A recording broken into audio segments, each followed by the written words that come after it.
Jumps so far this year, as Bob Arum's been running around saying he's promoting, but of course he's right about this. On paper, this may be the best one so far. Spence Porter fight of the year type fight, but not considered 50-50 going in. Derevyanchenko against Triple G, same thing. Right. So on paper we have a great matchup. Hopefully we get a great fight. Andre, what's your first thought about our main event? Well, naturally, with a fight of this magnitude, Max, both fighters are risking a lot by facing each other, their reputation, their belts, their pay scale if they lose, and their health in some cases. From what we've seen from Gvozdyk, it looks like he may have the advantage. Looks like he can do more, maybe box a little bit better than Beterbiev. He's a little bit more polished, but Beterbiev has a 100% knockout ratio. He's extremely strong, and he hits hard, and I think that's going to be the difference in this fight tonight as it progresses. Guys, I got to let y'all know, this is history in the making. 31 fights, 28 knockouts. This is the fastest unification bout in the history of this division. I'm excited tonight, and I can't believe that these guys are actually fighting. This is the first half of getting an undisputed champion in the light heavyweight division. You know, Andre spoke about the risk, but there's potential for enormous reward here. The first fight between undefeated guys I covered was Bo Holyfield won. And even in defeat, Holyfield emerged more bankable and more loved than he had ever been before. That's the chance these guys have here tonight. It doesn't matter who loses, as long as they, in a certain way, lose well. A perfect record doesn't mean anything if the fights aren't remembered. These guys have a chance to be remembered tonight. If we get half of Bo Holyfield one, we're in for a treat. Guys, what I love so much about this is on a consistent basis, other major American sports offer us a more consistent return for our entertainment buck. But the best boxing has to offer. Two undefeated fighters in their primes, evenly matched. Those moments right before they actually start punching each other, when it's ding, ding, round one. That is the best moment in sports. It's coming up, within the hour in our main event. In the meantime, Luis Collazo, one of my favorite throwback fighters, against Abdu Kakarov. This should be fun. Coming right up before our main event.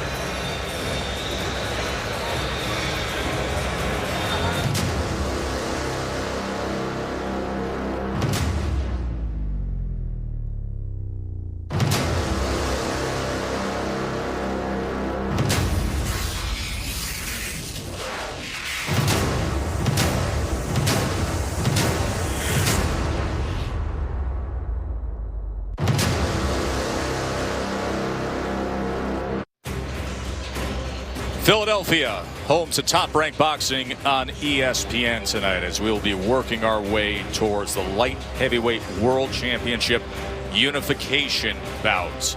The Liacouras Center here at Temple, host of Gvozdyk versus Beterbiev. Let's go to Bernardo Osuna. Alexander, describe what's going through your mind here as you finish this hand wrap, ready to unify the belt. I'm excited. It's a little bit of pressure, nervousness, but I think it's all right. This is the state of what I'm supposed to feel right now. When you think about this fight, it's two fighters in their prime, something that never happens nowadays, undefeated. Why is this the right time for you and Beterbiev? I don't think it's never happened, but maybe the last couple of years now. Yeah, you're right. We are both on our primes, and this is what the fans want to see. Not just regular fights, the big fights, unifications. What type of performance do you have to have tonight against a guy who throws hard, who's got skills like Beterbiev, who's going to bring out the best in you? I would say it should be a good performance. We hope so. Thank you very much. Back to you, Joe. Thank you, Bernardo.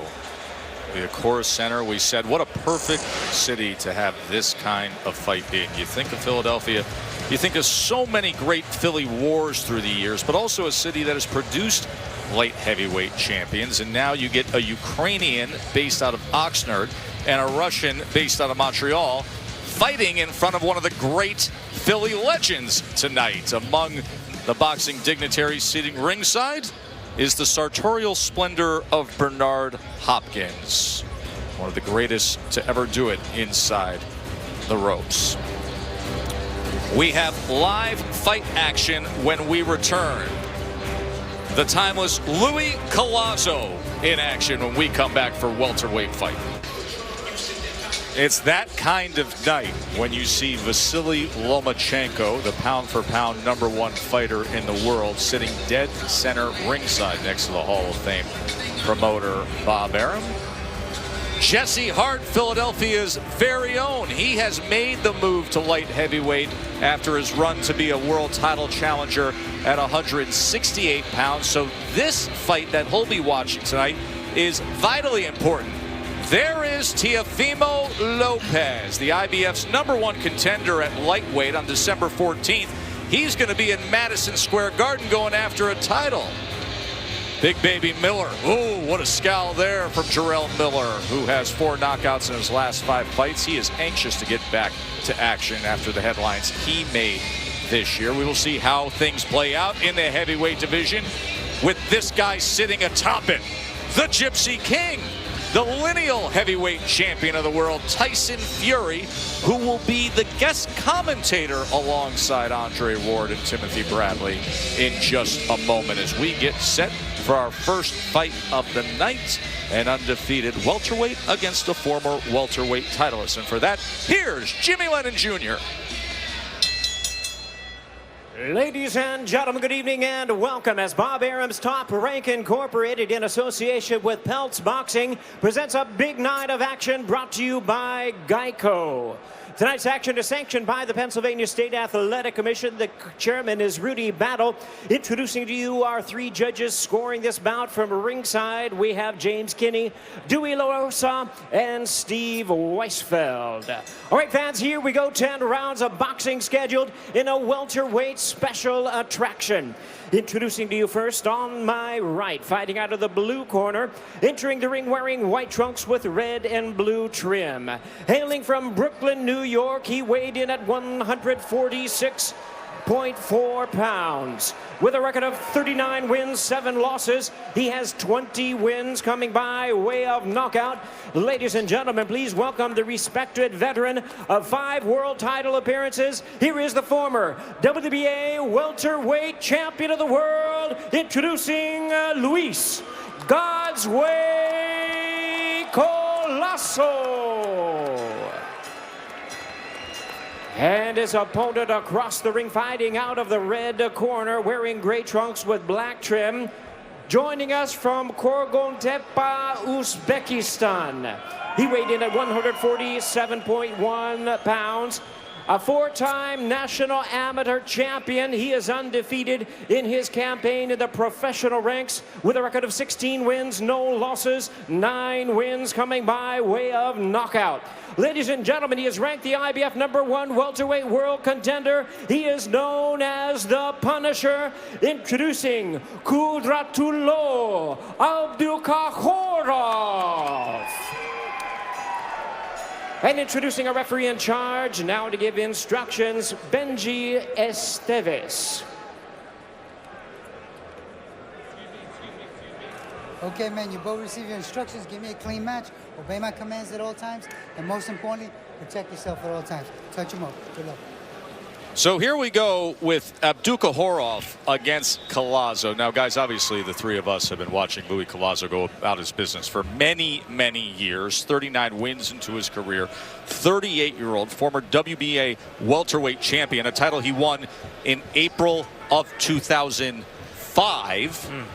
And here he is still going on it. What should we know about Abdukakhorov? Abdukakhorov is a pressure fighter. Doesn't always fight behind the jab. Has power in his right hand. He's going to loop the right hand. Nice right hand by him right there. And he's a good body puncher as well. Always stable. Feet are always set. And he's a switch hitter also. He can switch it on the dime. From right hand to orthodox. Yeah, similar position that Louis Collazo has seen himself in, you know, for many, many years now. B-side. He told us in the fighter meeting yesterday, I don't even know what the A side is. And we said, well, what about when you won the championship? He said, I still wasn't the A side. I took that fight on 2 weeks' notice. Familiar position for Collazo. But the question is has he gotten old overnight? Right. And he's been older for some time, but has he gotten old to the point where he can't compete with this level of competition? But Dre, you know, you're saying old. You know, when you get older, you start changing some things. And, you know, speaking with him in the fighter meeting, he said that, you know, he only spars 5 or 6 rounds twice a week, you know, and then the hard sparring, he'll spar maybe 10 to 12 rounds, but that's occasionally. So, you know, he's training smarter now instead of harder, and I think that's going to benefit him in this fight. I like that approach. I agree with that approach as you start to age, but that has to translate into the fight.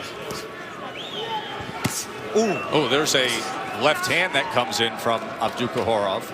As you said, you mentioned that he will switch stances. And that's exactly what he did there, Tess. He switched stances, and Collazo wasn't ready for that. And now a combination that includes work to the belt line from Abdukhorov. Abdukhorov is showing a little bit more wrinkles than what I saw on the video, on the tape, but studying him. Going down to the body, spinning, turning Collazo on an angles, landing angle shots. An Uzbeki fighter who is based in Malaysia, who is a world title challenge hopeful at 147 pounds. Right now he's sitting top of the IBF rankings. The BC's got him number 6. He's number 11 in the WBO. Tried to catch Louis coming in with a right uppercut. Louis right now is having a hard time, Dre. He's having a hard time timing Abdukhorov. Abdukhorov is showing some footwork right now, getting out at the right time. Oh, nice shot. Feet got tangled up. Not a knockdown. You liked how Abdukhorov just reached out to touch him up and Louis didn't offer it back? Yeah. There's no love right now, Joe. Not right now. It's too early. Round 1 of our welterweight attraction here before we get to the light heavyweight title fight. I'm a veteran. We hit a mine in Vietnam. As America's veterans face challenges, DAV is there. My victory's been never giving up hope. DAV helps veterans of every generation get the benefits they've earned. I finally admitted, with my PTSD, I wasn't doing well. So veterans can reach victories, great and small. Now I wish I'd found DAV sooner. My victory is just enjoying each day. Support more victories for veterans. Go to DAV.org.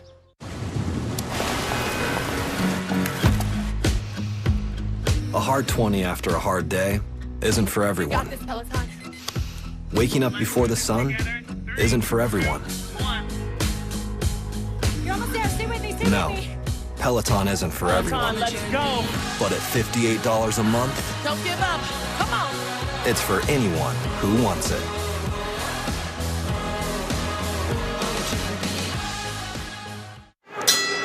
Second fight in the U.S. for Abdukhorov, the 26-year-old Uzbeki fighter.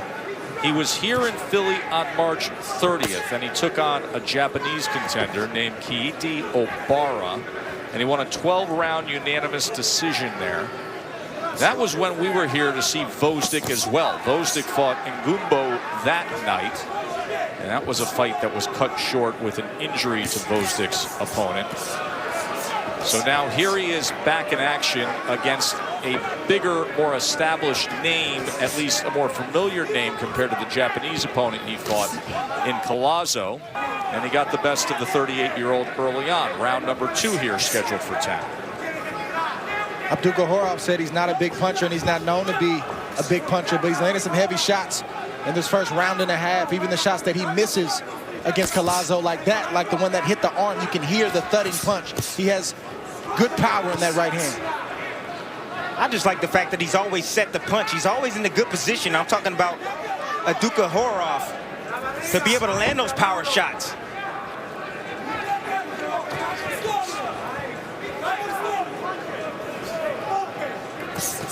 The time he tried to time a right hand against Collazo. Collazo looking to close that gap on the inside, and another right hand comes in from Abdukhorov. And then driving down with a right hand. Good exchange from both men that time against the ropes. Nice body work right there. 2 punches from Collazo. That's what he's going to have to do in order to slow the young fighter down, Abdukhorov. It's tough when you get older, Joe.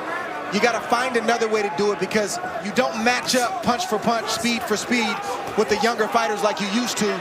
So you take a little bit more punishment to get inside to do damage, and that's what we see Collazo doing right now. And in doing that, Dre, Louis finding some success punching between punches. Exactly. With Abdukhorov. But he's got to be in the lion's den, and he's going to get hit in the process. As long as he's okay with that, he can get the work done like he's getting it done thus far. You got to take to give sometimes in this game. You know, going into this fight, I thought Louis Collazo was going to be boxing. He's actually the pressure fighter in this matchup at the moment. It's a veteran in-fight adjustment on the fly. And you see the mouth open of Abdukhorov. Beautiful counter by him right there as he made Collazo miss. He made him pay. Abdukhorov is not comfortable right now. He's allowing Collazo to speed up his pace, which in turn is gonna cause Abdukhorov to fade a lot quicker. Pretty good action second rounds here between these two. 10 seconds. Remember, Tyson Fury is going to join us and help broadcast this fight in moments. Mike Rella is the cut man for Louis Collazo, and now he has work to do as there was an accidental clash, as referee Benji Esteves said. There's a cut above the left eye of the veteran Collazo. Let's check in with Bernardo. In the corner of Louis Collazo, they're not too worried about the cut, but they do want him to be more active, and more importantly, they want him to continue to work the body of the younger fighter. Had some success moments ago doing that. See if he can get back to it. Absolutely. As he sends him back off balance that time. Now tried to close the gap with a left hand to the body. Meanwhile, 2-punch combination to the body from Abdukhorov.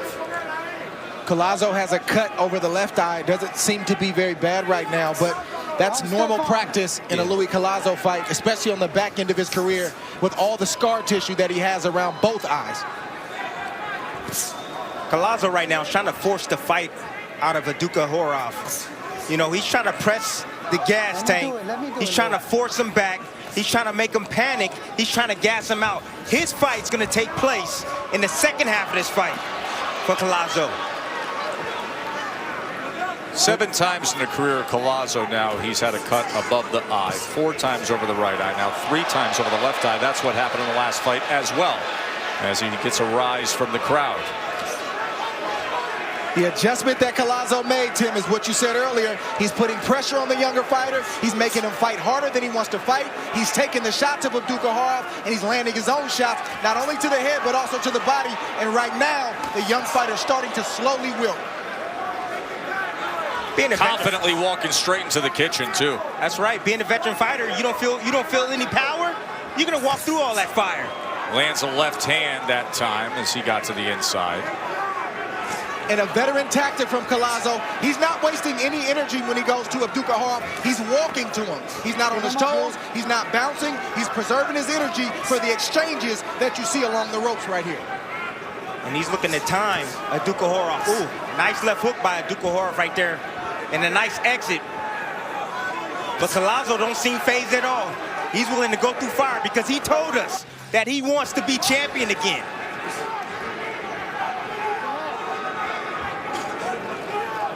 Abdukhorov is the #1 contender for the IBF.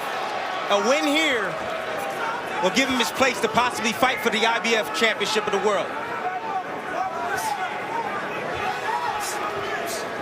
Looks like there was a clash of heads that time as well, but it didn't make contact with that left eye. And it didn't detour Collazo at all, Joe. No. Abdukhorov and Collazo, end of 3. You watching for the Jays?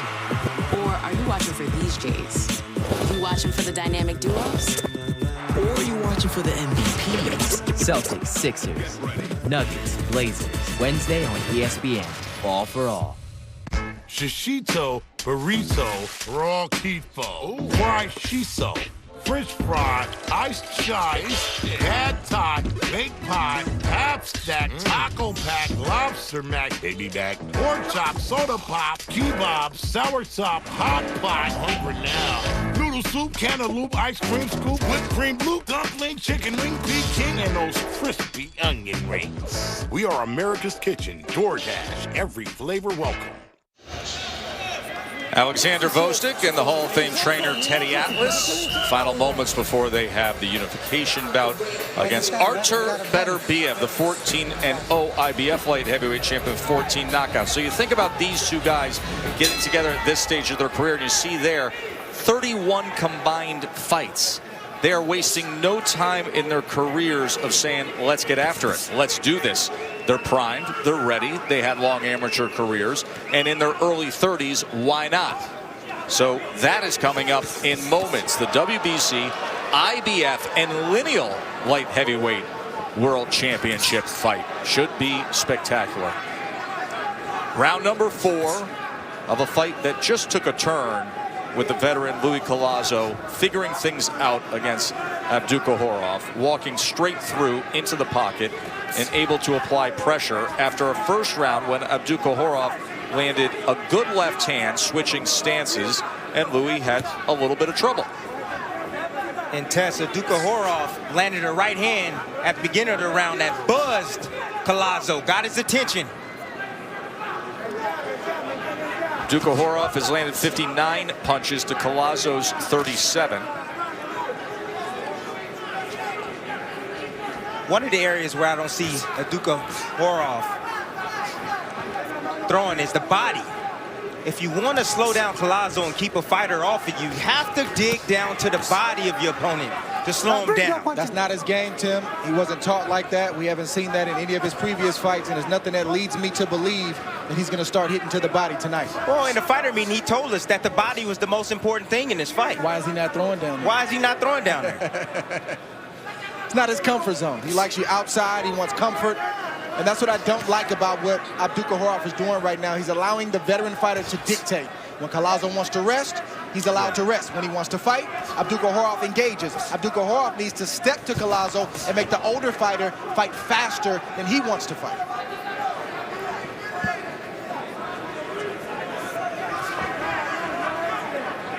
I see Abdukohorov very reactive and not proactive thus far. And Collazo knows that too. Collazo looking like he's looking to line him up for a big shot. He misses wildly right there with the big left, round left hand.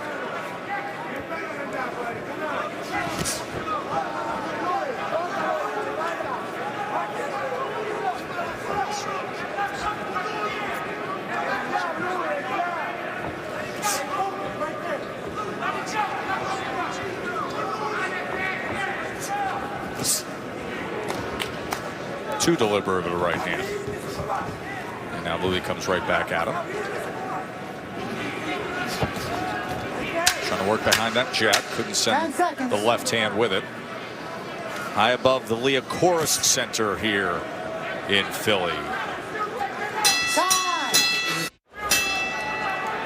Well, look at who's having fun sitting ringside as he's up there in the jumbo. That is the lineal heavyweight champion of the world, Tyson Fury. And it's tough to turn on any network or sports entertainment right now and not see Tyson Fury, as he has made his splash in pro wrestling, and of course the king of the heavyweights as the lineal champion. Interesting times. His American takeover continues as he's here to see the light heavyweight unification bout for now round number 5 of our co-feature between Kudratulo Abdukohorov and Louis Collazo, the 38-year-old veteran. Louis Collazo is just trying to get close. He's not coming behind the jab, so occasionally Abdukohorov is landing some combinations out at distance and scoring. There he drives a right hand down that time. Short right hand, too, from Abdukohorov. Well, the way Collazo has gone about finding success, as you noted, Dre, also is a taxing approach to it. Yes. And it take a lot. And if you start to age, you can't keep that up. You can't keep that up. You fight in spurts. And that style demands you don't fight in spurts. Right. Getting hit cleanly with right hand combinations. It's a very good start to this 5th round for Abdukohorov. And Collazo will do the veteran thing. He'll skip to Abdukohorov. Right. His body language will speak to us and tell us that it wasn't that big of a deal. He's also trying to sell something to the judges, but the reality is Abdukohorov is doing good work right now, and Collazo has no answers. Abdukohorov 16-0 with 9 knockouts. He was born and raised in Uzbekistan. He grew up on a farm. The only boxer in his family. He said, listen, I didn't have the big government-supported amateur program, the ability to have that launching pad to the Olympics. He said, every day I had to wake up in the morning and pick strawberries and potatoes and herd cows and sheep. Makes you hungry in life. It absolutely. Not that kind of hungry. It gives you drive. He's fighting like it. He's fighting like it. He's finding his spots. Even though Collazo's putting on a lot of pressure, Abdukohorov is letting those hands go. And he's winning this round, in my opinion. You hear the chant of supports of Louis. Louis, not far away from his home in Queens, New York, just up the road. Collazo just seems just a step behind. He's just a little step behind. Is that the old age you're talking about, Trey? Yeah, he's a few steps behind, and that's okay because he's found a way around that. The only problem with that is you'll run into somebody one night and you won't be able to get around it like you have been previously, and it looks like that's the case at least thus far tonight.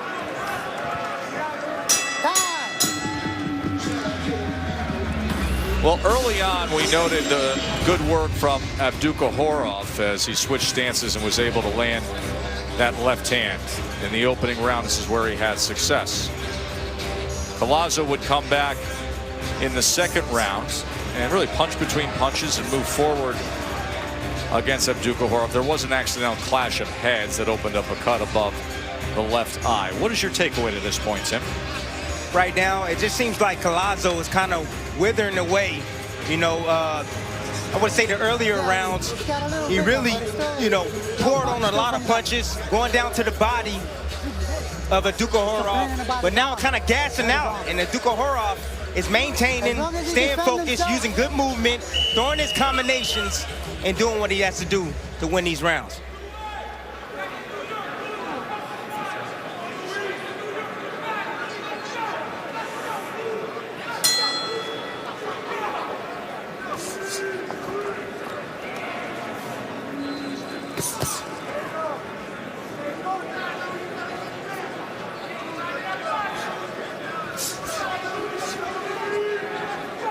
We're going to be moving over to ESPN for continued coverage, leading right up to our light heavyweight world title fight.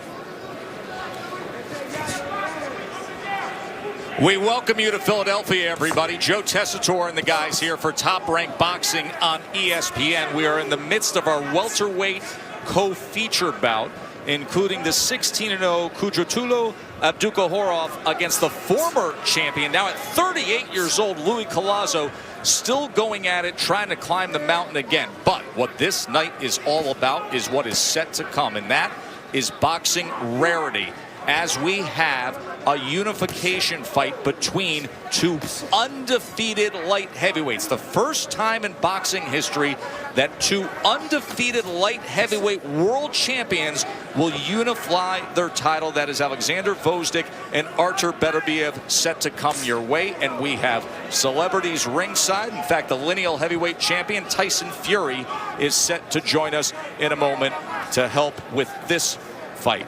He'll be our guest commentator in the next round, just moments away.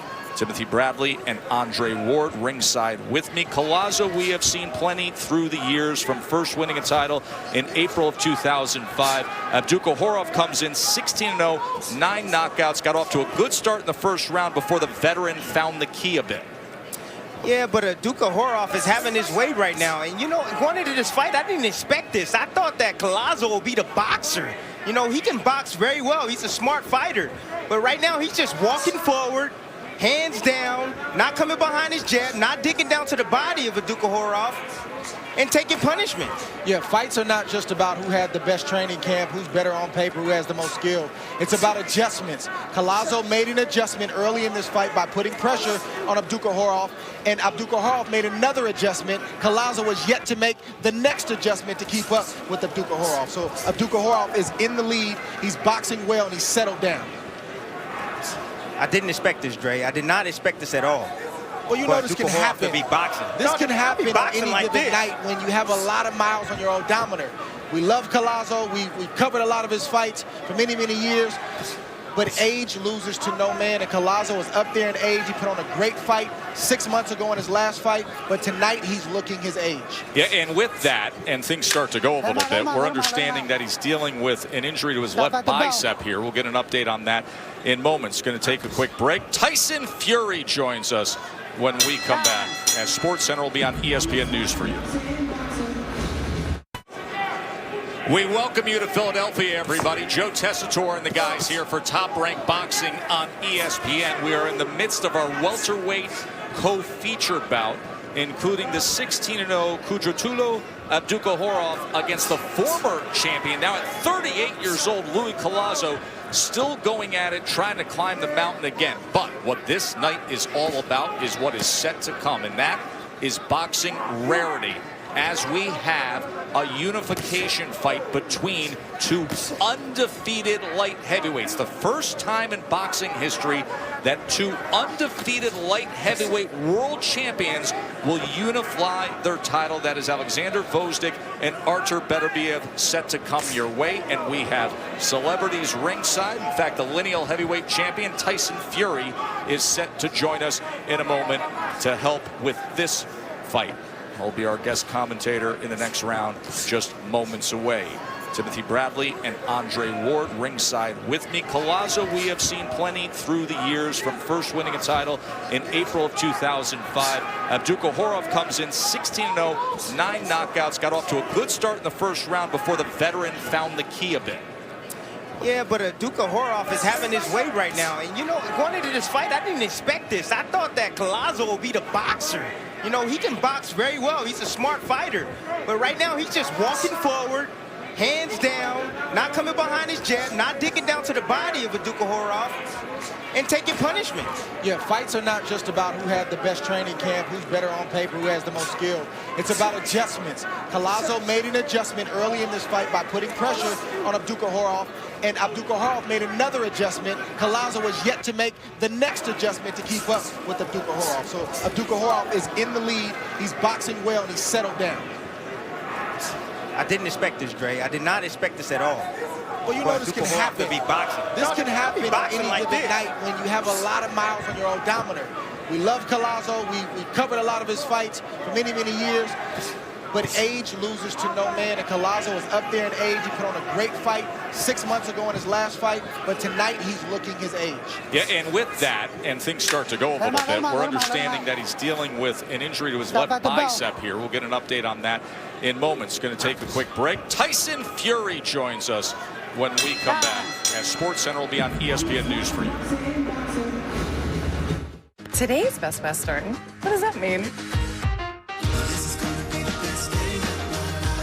At today's Best Western, stay 2 nights and get a free night at over 4,200 hotels worldwide. Book now at bestwestern.com. Boost Mobile has a super reliable, super fast network, so you can stay connected almost anywhere. Like up here at Lookout Point. But there's more. Now all 4 of us get unlimited data, talk, and text for just $25 per line per month. Hashtag first date. He ain't family yet. But there's more. We got 4 LG Stylify phones for free. Now the whole family can stay connected. Not disconnected. Switch to Boost Mobile and get 4 lines with unlimited gigs for $25 per line per month, plus 4 free LG Stylify phones, all on our super reliable, super fast nationwide network. Well, look who shows up. You really can't turn on a TV nowadays without seeing Tyson Fury. What's up, champ? What's up, Joe? Lineal heavyweight champion of the world joining us here ringside as we get set for what's going to be a spectacular main event coming up. The Unified Light Heavyweight World Championship and the Lineal Light Heavyweight World Championship. The man who beat the man who beat the man. You're familiar with that.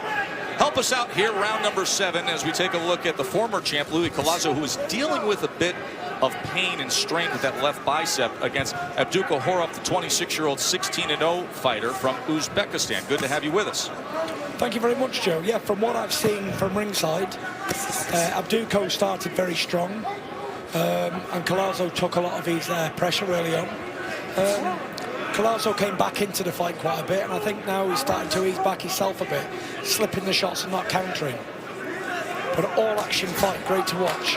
It is. We've had good action to this point. Abdukohorov right now has landed 118 total punches to Collazo's 72, and this is where Collazo really needs to do his work on the inside, as he's been trying to pressure, and at times Abdukohorov's been able to pick him off. Yeah, Abdukohorov right now on his heels right now. Collazo is lining him up for some big shots. Beautiful right hook right there to the head and body from Collazo. There he is again, digging right in between the punches of Abdukohorov. And what we're seeing from Collazo right now, he's not being able to, not being able to keep up with Abdukohorov. It's not a will thing or a desire thing. You got to give the old man credit. He's in the face of the younger fighter. He's taking the shots well. He's just not able to keep up with the younger fighter. And he's really not able, seemingly, to put much behind that left hand. Remember, he was dealing with cramping and a bicep injury to that left hand. So you see him fire off with that southpaw right hook and try to come straight with the jab. But you're just seeing him play around with the left hand. He's going for long spurts here without really purpose with that left hand. That's right, yeah. He seemed to have damaged that right bicep, I think, by the looks of things. But he's still throwing quite a few punches either way. By the way, in talking about fighters fighting through adversity, on behalf of everybody on this crew, thank you, an incredible performance that you put on in September. The cut looks like it's healing fine. We'll talk about that in a moment. But what you did against Otto Wallin, knowing the gash and the amount of blood, and just saying, hey, listen, this is what the business is. I'm going through and I'm going to find a way. You always marvel when fighters have to overcome adversity, and that is what we're seeing here with Collazo here, deep in round number 7. We call that thugging it out. Tess, that's what he got to do. He has to thug it out. And I'm talking about Louis Collazo. He got to walk through fire to get what he wants. He wants a shot at the championship. He has to beat the man in front of him right now. Just working with that right hand primarily. That's a throwaway left hand. There's just not much behind that. I'd like to see him work the body more. He seems to have a lot of success when he goes down to the body. I think you can hit this guy, Abduko, with everything to the chin. He's just going to take it. Beautiful right hand by Abdukohorov. Well, let's take you back to what happened in Las Vegas in September with the Lineal Heavyweight Championship on the line as Tyson Fury was taking on the undefeated Otto Wallin. And you had great respect for Otto coming in. And we found out this guy really came to fight. And when he landed that left hand there, instantly, here comes the blood. What was going through your mind, Tyson? You know, it's the fight game. You can't go swimming and not get wet. But look at that. Wow. That was everything that I wanted. That was everything you wanted. I said in the fighting meetings I wanted to get cut. I wanted a tough fight for Mexican Independence Day, and it was everything I wanted. Blood, snot, and tears all over the ring. I don't know. Let me see this cut, man. It still look a little tender, man. Are you gonna be ready? Are you gonna be ready? It's only been 4 weeks, but I think in another few months it's going to be good. Tyson, I think you're making him extremely nervous with this WWE stuff. He's talking about it all the time. I told him it's okay, it'll be fine. He ain't trying to hear that. You never know what happens in WWE. Exactly. I see it's a dangerous game. Swelling everywhere and stuff by that eye, man. I took a couple of elbows already and a couple of headbutts. And it's all right. It seems to be okay. Yeah. All right, round number 8 here with Abdukohorov and Collazo. But to continue that conversation, so here's America sitting back on a Friday night, just relaxing, getting ready to start the evening. A lovely family entertainment of watching what was going on with the WWE. I get a text or two saying, oh, did you just see Tyson Fury? He's ringside with his beautiful family in Paris and the kids. It's nice to see you as a dad out there, just taking them to a nice event. Yeah. The next thing I know, there's Braun Strowman, who's really not a man. He's a monster among men, as we all know. And he's bumping you. I mean, he's throwing people into you, and you decide, I mean, what's going through your mind? You're sitting there, you say, oh, no, I'm going to come over the top of the railing and go toe-to-toe with Braun Strowman? You know, I was sat ringside with my family, was there to enjoy the event. Braun Strowman came over to me, tried to humiliate me in front of the full crowd at Staples Center. I thought about it for a second. My wife saw what was going through my mind. She said, stop, don't do anything. And all of a sudden I thought, I'm over this barrier. Let's tell you, you can sell as good as anybody can. You're a master on the mic. You took the bump incredibly well. And then we've been seeing you show up day after day after day, making the rounds, WWE every other time, doing all the studio shows, and there you and Braun are going toe-to-toe. Do you ever worry that he takes it too far, that an elbow comes in, that the cut opens up, that something goes crazy here with the cut, and then all of a sudden the rematch with Wilder's thrown off? Well, when he does that, I'll let a haymaker go straight for the temple. And, you know, this is the fight game. People say to me, what about this cut? Well, you know, 47 stitches. When I fight Wilder, if he cuts, he cuts. I'm not going to quit. You know, a bit of blood, whatever it is, the gash, the fight will continue. Well, you showed us that. You're telling me you're going to go there to Saudi Arabia. You're going to take part in this mega global event over in Saudi Arabia against Braun Strowman. And you're not going to worry about the eye at all? You're just going to let it go? You're going to be flying around the ring off the top rope, taking elbows, drop kicks, and let it go and not worry about the eye? That's right. I'm not a worrier. You know what? I want to put you in bubble wrap. I want you in bubble wrap. If it happens in Saudi Arabia, it happens in Las Vegas, what the heck? It's a cut. It's not the end of the world. Many fighters have been caught and carried on. Well, Tyson, there's Collazo coming. I'm curious to know, what's harder, WWE or boxing? To be fair, the WWE, the commitment, the travel is very, very hard. Okay. 6 days a week on the road is very, very hard. But the boxing, probably the toughest one-on-one combat in the world. Now, as you I mean, that scene of what you did in September to see your face, it was as if a paintbrush came down your face there, coating it in blood every single round for you to go on and do what you did to Otto Wallin. It was an impressive performance. But we know why you're here as we come to the end of round number 8 with Collazo and Abdukohorov. Everybody has come out from you. Vasily Lomachenko is sitting ringside. Top 10 fighters everywhere, because we have a boxing rarity, and that is two undefeated world champions willing to face each other. As you see Oleksandr Gvozdyk making his final preparations, and then this human wrecking ball of Artur Beterbiev, who's 14-0 with 14 knockouts. This is good for the sport. This is what should happen, Tyson. Very much so. You've got two of the best light heavyweights in the world going at it toe-to-toe, el mono, both from Eastern Bloc countries. One's a big puncher and can box. And then think about what is at stake. Obviously, you're going to be sitting on top of the world of the light heavyweight division. You're grabbing 2 belts as well as the lineal championship. But in the sport right now, we have 56 total champions. Only 6 of them are multi-belt champions. So the sport gets its 7th multi-belt champion tonight, and it would be the lineal light heavyweight champion of the world. Gvozdyk and Beterbiev moments away. Let's check in with Bernardo. Got the performance here from Louis Collazo. Willie Vargas was telling me, look, he's been fighting with one hand since the 5th round, but he says, I've got this. I know what I got to do. I got to throw the right. I got to go to the body. Just a real veteran in there doing what he has to do. Yeah, one-arm bandit right now is Louis Collazo, as he got the cramping in the left bicep in round number 5, and he's been just throwing that right hand ever since here against the undefeated Abdukohorov. Remember, Abdukohorov has worked his way up the rankings at 147 pounds. The IBF has him number 1. The BC's got him number 6, just outside the top 10 in WBO. But here is Collazo at 38 years old. He came off a really good-looking and exciting win against Sammy Vargas, and he's trying to impress again tonight here on national TV. You know, you really got to give this old guy credit. He's 40 years old. This guy's 26. It's absolute inspiration to see guys at his age still fighting in the fight game and doing very well against young up-and-comers and ambitious guys ranked in the top 10. And he's coming up short tonight, at least thus far. There's a round and a half left, but even in his last fight, he fought a younger guy. He outfought the guy, outboxed the guy, and he was in this fight in the early part. You got to respect him, like Fury just said, to be able to have the wits and, you know, just the wherewithal, the toughness, to be able to walk through the punches of a younger guy like this and to still be coming. Collazo is pressing this fight right now, even though he's not winning the fight. Yeah, he's pressing the fight, Dre, but he's also taking a lot of punishment on the way in. Yeah, he is. Andre Ward, Tim Bradley, Joe Tessitore here, joined by the lineal heavyweight champion of the world, Tyson Fury. Tyson, you know, I can't help but sit here when I'm with you now and I look at the global sensation and marketing dynamo that you've become. Sitting on top of the world here, you're a WWE superstar with a mega global event coming up in Saudi Arabia. You've got the well-reported February rematch with Deontay Wilder. We're going to need multiple Brinks trucks to bring the millions of dollars to you that you're going to earn from that. But to think where you were in your life just a year ago, coming off 2 shake-off-the-rust kind of fights, not knowing what the future had. The Deontay Wilder first fight where you even had your family members saying, why would you take that? We're worried about you. Do you ever just pause and reflect and sit back and think about where you are right now?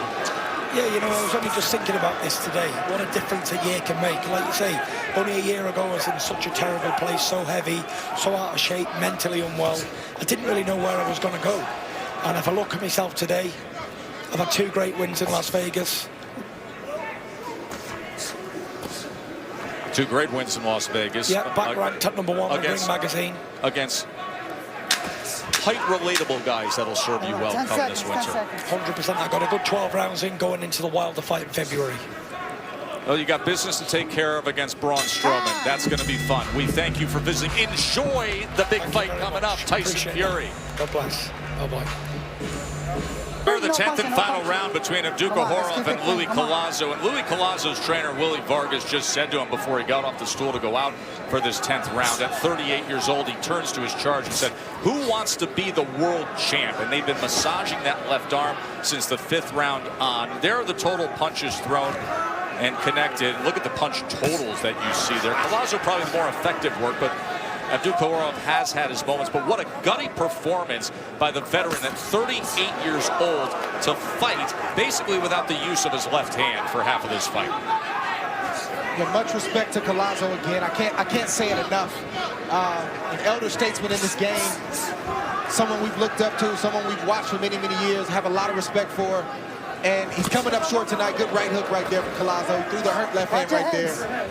This is when it gets tough, Tess, because you have a gritty fighter like this in Collazo who takes the punishment. He hasn't gone down. He hasn't been visibly hurt. But this is when you start to worry about him long-term if he continues to fight. I love Collazo. I don't want to see him continue on too much longer, if at all. I don't think it's necessary. Great career. He has, you know, a voice in his community, man. Train the young kids, enjoy your family, and try to kick your feet up, man. 88-83 on Dre's scorecard for the undefeated fighter who is from Uzbekistan but is based out of Malaysia now, Abdukhorov. He's just eating leather. That's all I'm seeing. Collazo just trying to get close, trying to break him down to the body. And he's taking a lot of damage on the way in from Abdukhorov. Hard not to, considering the circumstances he's been dealing with the headbutt from the middle of this fight onward. There was a clash of heads earlier that opened up a bad cut, and now you see blood streaming from the right eye. I mean, badly streaming from the right eye. This is a huge gash that has been opened up on the eye of Louis Collazo. In fact, the clash was so hard that he's struggling to get to his feet. I'm gonna have the doctor look at you, okay? Wow. He's off balance from the clash of heads, not a punch. And Dr. George Stolzheimer comes into the ring, part of the Philadelphia Commission. Okay. That's not a hard decision, man. No sense in this fight. Yeah, exactly. And Dr. Mark Yurick joins him on the apron. No way he's going to knock him out. He cannot see. Okay. Score the round. That was a huge headbutt. You just heard George Stolzheimer say there's no way he can continue and see. And if you look at that lid just underneath the brow, you will see a crescent-shaped gash that is going to make this fight come to an end right here. Now, they will score. They will partially score the 10th round. But watch this clash of heads. Here's Luis Collazo getting a little bit off balance right there. And you see Abdukhorov tries to throw a right hook. Comes in with his head. Just incidental. Okay, here's what we got. It was incidental. It was. Just unfortunate for the fight to end like that. Okay. And then also he's dealing with the bicep as well. You know, a lot to deal with. These are the things that start to add up when you're an older fighter fighting in a professional prize fight. Talk about earning your pay in a tough hurt game. The hurt business. Without his left arm, a cut on the left eye, and then a brutal gash on the right eye.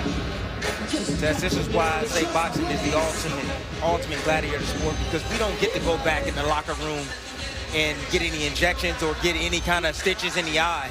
We have to continue and go through pain and injury to continue to win our fights. So they are dealing with both cuts on Louis Collazo, but it's that cut above the right eye. I mean, can you imagine the pain to have that adrenaline and that pressure put just above the lid with that kind of a gash? We were just visiting with Tyson Fury, a guy who survived one of those and fought on against Otto Wallin. But that is why we come to an end of this welterweight fight, which means that the light heavyweight world championship unification bout is coming up next. We will get the scores here in Philly with the undefeated Abdukohorov against Louis Collazo. Guys, before we get to that, obviously spending a lot of time in discussing things going on with Collazo. Just your quick takeaway on Abdukohorov. I like him. I think he still needs to get polished and get more seasoning. I was worried about him early in this fight, but he settled down. He made the adjustments, and I like what I saw. He finished the fight strong, and I think he won the fight going away. Listen, he fought a completely different fight than I saw watching him on tape. Yes, he did. He was a pressure fighter. He showed that he can actually box. I can't believe it, and he outboxed Louis Collazo. Let's go up to the ring to Jimmy Lennon Jr. Ladies and gentlemen, we have the time of 2 minutes, 3 seconds in round number 10. Our referee in charge stops the contest upon advice of the ringside physician as Luis Collazo, the recipient of an unintentional headbutt and deemed unable to continue by our ringside physician. At these 10 rounds of boxing, we have the following scores. Dewey La Rosa scores about 99 to 91. Steve Weisfeld scores at 97-93. And James Kinney scores about 98 to 92. All three in favor of the technical decision, winner by unanimous decision. And still undefeated, Kudratulo, the Punisher Abdukohorov. 17-0 now is the Uzbeki fighter Abdukohorov, as Louis Collazo, here he is at 38 years old. It's been a sensational run in terms of just being able to still do it at this age, but that was a damaging fight right there for Louis Collazo, the 8th loss now of his career. We will see what the future has for that man. There's the Hall of Fame trainer Teddy Atlas with Oleksandr Gvozdyk, determined to deliver on the challenge he was willing to take on. He said, I'm supposed to have these kind of fights. He'll be opposite the fellow unbeaten world champion Artur Beterbiev, a human wrecking ball with 14 knockouts in 14 fights, and living and training in Montreal gives him a very good friend in the business. Please welcome the hard-hitting, undefeated Artur Beterbiev. What was he like when he came here? Well, he always been very disciplined, you know. He doesn't let anything corrupting him, his mind, his values, what he stands for, and that's why I liked him. For all of us who are so deeply invested in boxing, there is a respect for our participants that goes far beyond just covering athletes. Fighters take risks few others would even consider. Patrick Day was one of those men who took risks, and now we are all so saddened having lost him this week. Day was a vibrant 27-year-old who died following injuries from a fight this past Saturday. We will honor Pat with boxing's 10-bell salute, but first this from Mark Kriegel.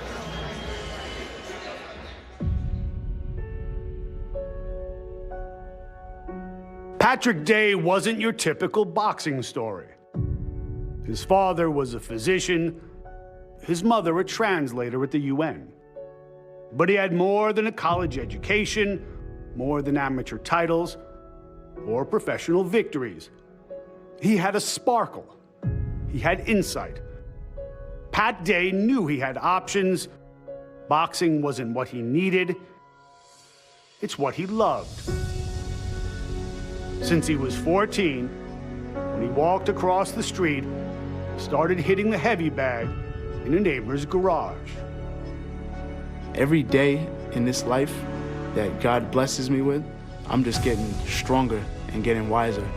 In boxing and in life, people tell me I have the soul of somebody who's 80 years old, and I'm not 26 years old really. So by the time I'm 31, I'll be going on 90 years old.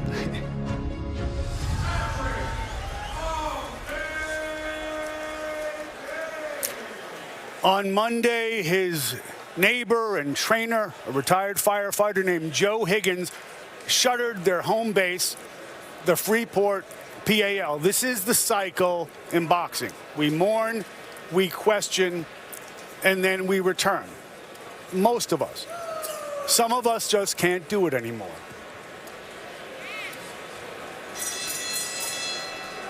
Ladies and gentlemen, your attention please for a solemn moment as we pause to recognize the recent and tragic loss of much-loved boxer Patrick Day.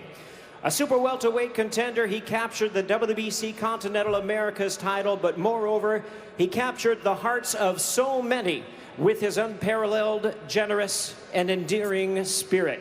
We truly lost a wonderful man.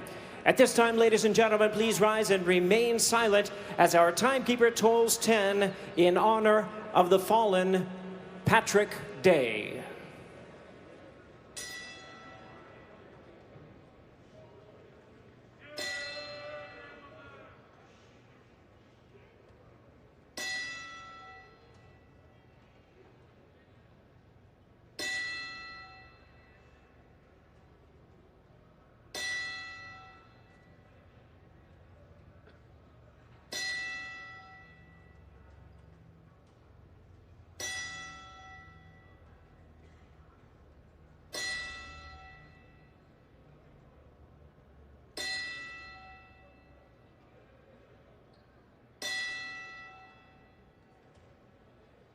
Thank you, ladies and gentlemen. Philadelphia has a long history of hosting the best fights and the best fighters, and tonight it happens again as we welcome you back to Philly here for a world title fight, folks, that's as good as you can have in the game right now. Joe Tessitore and the crew here as we welcome you back inside Temple's Liacouras Center. This is the way the sport should be. Undefeated against undefeated, champ against champ. No promoter politics in the way, just a showdown. That man's never lost. He's a world champion. Oleksandr Gvozdyk, he believes himself to be the best light heavyweight on earth. He comes from a hardened background on the other side of the world. And he proudly looks to defend his title tonight while taking away another man's dream. And that man has also never lost. He too is a world champion. Artur Beterbiev believes that he's the best light heavyweight on earth. He also comes from a hardened background on the other side of the world. And Artur will proudly tell you he's going to defend his title and take Gvozdyk's dream away. These are the champions right now. We got 2 of the 4 current light heavyweight champions, but for the first time in 12 decades of light heavyweight history, we have 2 undefeated world champions fighting for a unified title. Most divisions, you hear why the guys with the belts can't fight each other. This division, light heavyweight, it's why they can. It's a division that is very top-heavy and chock full of great fights for years to come. 4 champions, 3 with the same promoter, 2 the same manager, and each one a vaunted amateur back in the former Soviet Union. Yes, back in the day, Gvozdyk got a win over Bivol, but was stopped against Beterbiev, who also beat Kovalev, a couple times actually. In fact, Beterbiev, a 2-time Olympian, was one of the reasons Kovalev turned pro. The new champion, Artur Beterbiev. For me, he's a guest in my division. Now the others, each of them undefeated, have followed suit. Oh, look at that! Gvozdyk is all over him. He drops him with a shot. Looking to make a score in the States. Beterbiev comes clocking in with a right hand. It was a long time ago, and it was the amateurs, but they remember. Anyone who's ever lost a fight remembers. It's not something you forget, but something you want back.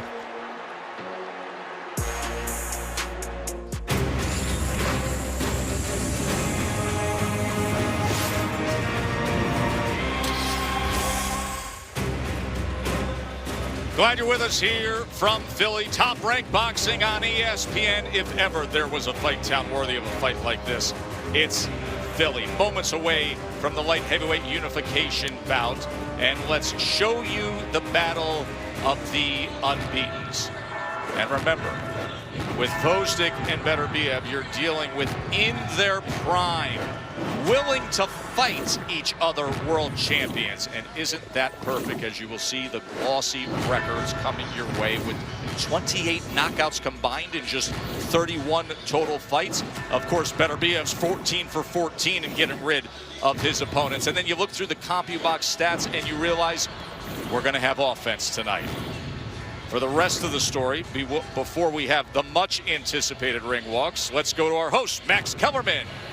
Thanks, Joe. I'm here joined, of course, by Tim Bradley, Andre Ward, Mark Kriegel, and guys, we're here tonight in a year where we've had some terrific fights, especially recently. Spence Porter in the boxing world, not only on this network, Triple G against Derevyanchenko. Those turned out to be fight of the year type fights, but going in, the matchups weren't considered 50-50.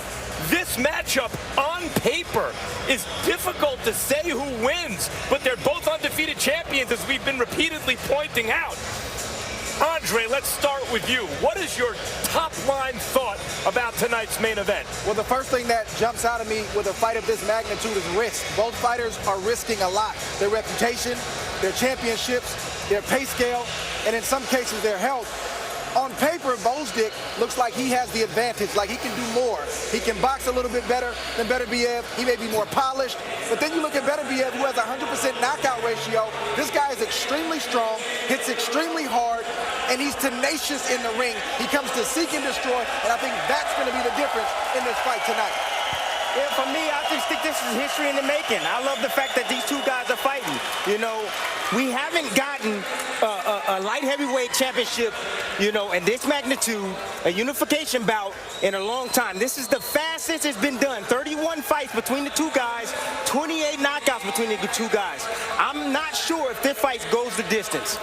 Andre spoke about the risk, but there's considerable potential for reward. First fight between undefeateds I ever covered, Bo Holyfield won. I'm not suggesting this will be Bo Holyfield 1, 2, or 3. However, even in defeat, Holyfield was more bankable and more loved than he had ever been before in his career. An undefeated record doesn't really matter if people don't remember your fights, and that's what these guys have the chance to do tonight. If this fight is half of Bo Holyfield 1, we're in for a very good time tonight. Guys, consistently, and I admit it as a boxing guy, right? Like, I understand consistently other major American sports offer a more consistently good bang for your entertainment buck than boxing. However, when boxing's at its very best, like tonight, two undefeated fighters in a 50-50 fight, hard to tell who's going to impose their will on the other, both in their primes.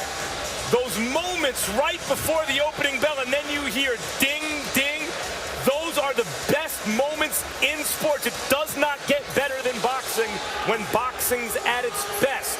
Meantime, our own Bernardo Osuna caught up with our ESPN colleague, Gvozdyk, the lineal light heavyweight titleist trainer, Teddy Atlas. What did he have to say, Bernardo? Well, first off, Max, he sends his regards. He missed working with you for so many years. But more importantly, the first time that Gvozdyk and Teddy Atlas worked together, they had no margin for error. But winning the title against Adonis Stevenson galvanized their relationship based on trust. And now, Teddy realizes that in Alex, he's got a special fighter on an elite level. I look at this fighter. He can take what you show him, the understanding of it, and under uncomfortable conditions, extreme conditions, violent conditions, dangerous conditions, he can stay together enough and still think. That is what makes him special for me. This guy wants to get to you. It's no secret. And let's make it a little difficult. Let's be smart. Let's understand our advantage with height and reach. That means that we can start at a distance before he can get to us. Hi. When I asked Teddy, how do you deal with a finisher like Beterbiev? In Teddy Atlas fashion, he says, you don't let him get started. You know, Teddy's been working on making Gvozdyk fight a lot smarter. But here tonight, we've got two master motivators, and that will be a duel to watch because Mark Ramsey, who works in the corner of Beterbiev, believes that they both have thoroughbred horses, but that his horse is the better in the race. But so does Teddy Atlas. Thanks, Bernardo. Guys, meantime, sometimes that cancels out. They're both, good trainers. But here's my question for you, Tim, in terms of the importance of the corner. They're trainers. That's before we ever get here. Then they're cornermen tonight. Teddy Atlas was your guy. I respect Mark Ramsey. I do. I understand that. I respect him. But Teddy Atlas is the encyclopedia of boxing. What better yet to have Teddy Atlas in your corner guiding you to victory? He's already done it once over in another country against Adonis Stevenson. I think he can probably do it again tonight and guide his fighter to victory. I respect Teddy Atlas, but Mark Ramsey's been in big moments before. He's poised. He's ready for this moment. Tonight will not be too big for the trainer, Mark Ramsey. This isn't going to be about motivation. It's going to be about fundamentals, and nothing is more fundamental than the jab. Beterbiev has a hell of a jab. Watch for it. Beterbiev was a celebrated amateur, but Gvozdyk is the lineal light heavyweight champion by dint of his win over Adonis Stevenson. What does he do well, Andre? He does a lot of things well. That's why he's a champion, Max. The one thing that really jumps out at me is the footwork of Gvozdyk. He uses the good footwork to get in and land that big right hand that he likes to land, but more so to get out of range from counters like we see right here. Subtle movement, doesn't seem like much, but it goes a long way in a 12-round fight. Here we see another angle from Gvozdyk. He leaned over his foot a little bit. I don't like that, but he was able to get the right hand through. He gets his head off center. The right hand misses. He's going to have to do a lot of that tonight against a big right hand puncher and Beterbiev. There seems to be this consensus that Gvozdyk has more things he can do, Tim. Yes. Why should we believe Beterbiev can win? Because he has raw punching power. That's why. He has raw punching power in both hands, but the right hand in particularly. Here, let's watch him set up. Watch how he throws a throwaway jab here. Throws a nice little jab, a blinding jab. It comes right around with the kill shot. That's the right hand. Gvozdyk's going to have to be careful and not get hit with that right hand. Here he is throwing different variations of the right hand. Look at the right uppercut. And then the looping right hand from the right position at the right time. There he is extending again with the right hand, blinding his opponent, knocking him off balance, and catching him with another kill shot, which is the right hand. It's one thing to have a big power punch. It's another thing to use it again and again and again. Here we see, we're going to see in a second, average punches. Look at the second line down, guys. In the light heavyweight division, PP is power punches thrown per round, 29. Beterbiev, who's the best puncher in the division, throws 40. He doesn't wait around looking to land the perfect shot. Not at all. He keeps throwing it again and again. Meantime, Mark, you visited with Beterbiev up in Montreal. What can you tell us? Artur Beterbiev started a new life in 2013. He didn't know anyone in Montreal. He didn't speak the language, didn't have any friends. And then he met a guy, a fellow fighter, some might say, the best there ever was.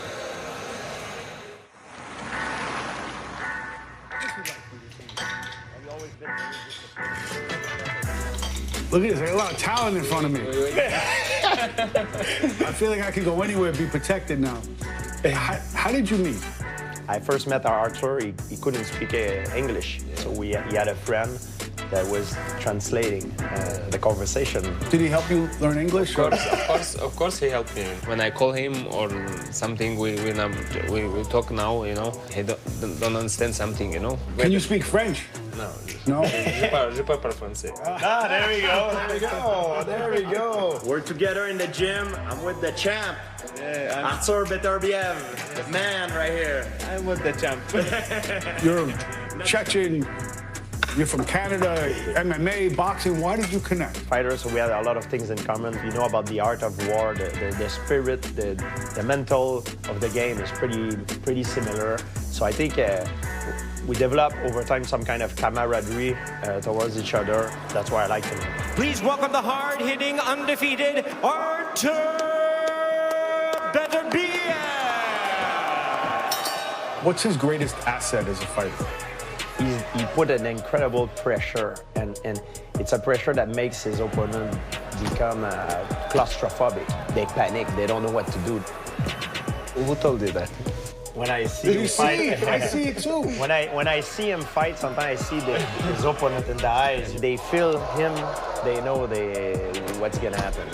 Nowadays, I'm still looking for something new. You know, I'm looking for something make me stronger. Or you have power. No, I want more. You want more?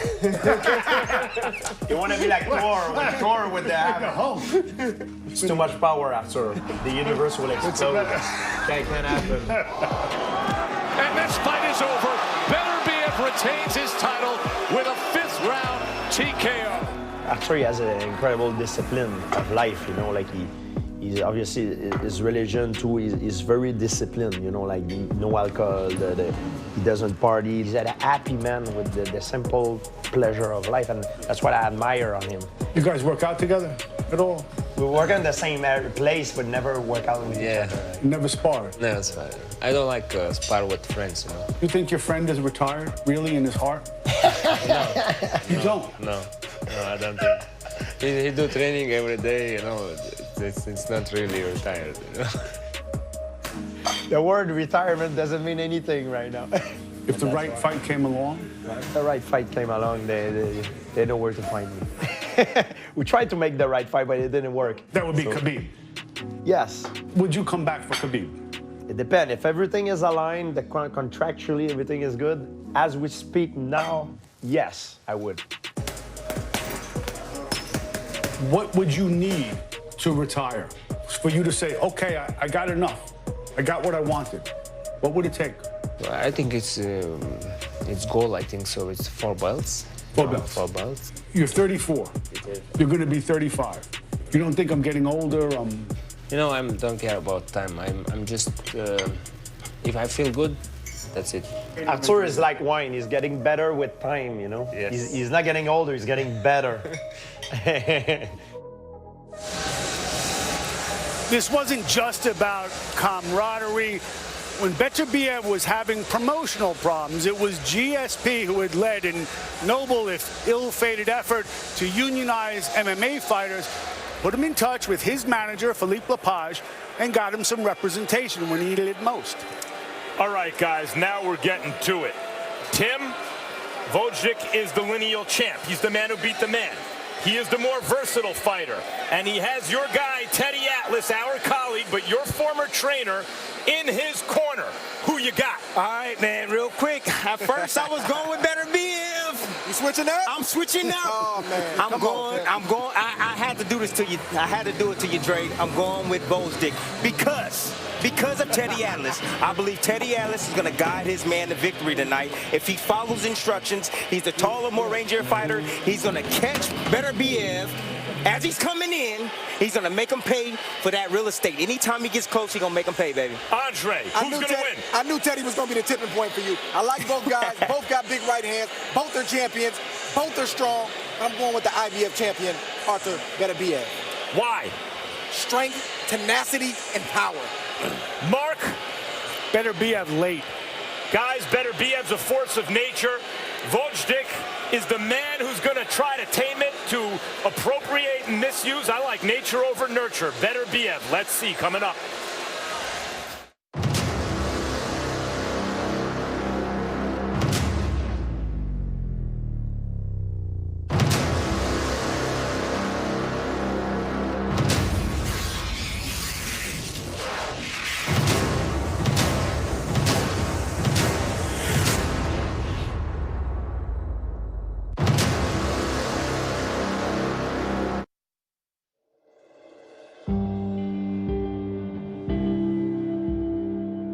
The first championship belt was a lion's skin adorned with silver, presented by King George III. 2 centuries later, there are 4 belts that seem to matter, though their provenance is less than noble. The sanctioning bodies aren't royal, just fiefdoms. Parochial, arbitrary, and yes, on occasion, corrupt. It's the fighters who pay tribute, typically 3% of their purse. At those prices, it's a wonder they ever want to unify. Still, they pay, one way or another.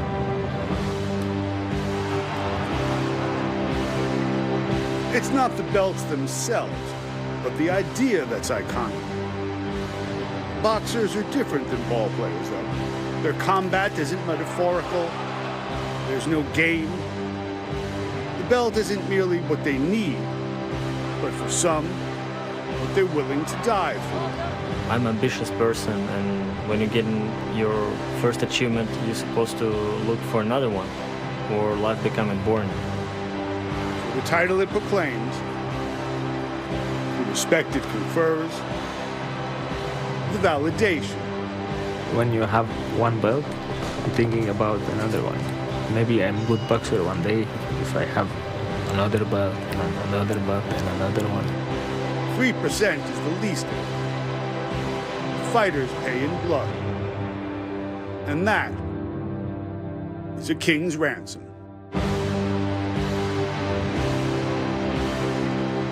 Yes, the belts, or tonight in Philly, the belts, because that is what's happening here, unification. There are 56 champions in all boxing, all the weight classes, but only 6 are multi-belt fighters. There's one of the greatest to ever live. Philly's very own Bernard Hopkins has come out ringside. Vasily Lomachenko is the pound-for-pound best fighter in the world. He has traveled here to see his good friend. Jesse Hart is Philly tough. He hopes to contend for a light heavyweight title. This guy, Teofimo Lopez, is one of the most dynamic young fighters in the sport. He'll fight on Heisman night at MSG for his world title. Big Baby Miller's in the house, the heavyweight who has 4 knockouts in his last 5 fights. But if you want heavyweights, none bigger than the Gypsy King, Tyson Fury. Whether it's WWE superstar or lineal heavyweight champ. And now we are ready. It is time for the light heavyweight world championship unification. And Artur Beterbiev makes his way out here to Liacouras Center.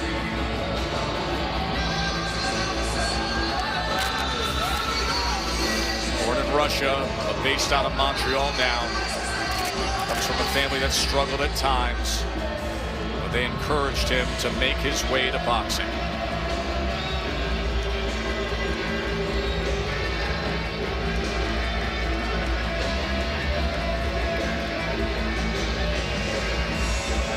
A perfect 14 for 14 after a rocket ride of an amateur career. He's knocked out everybody in the pros.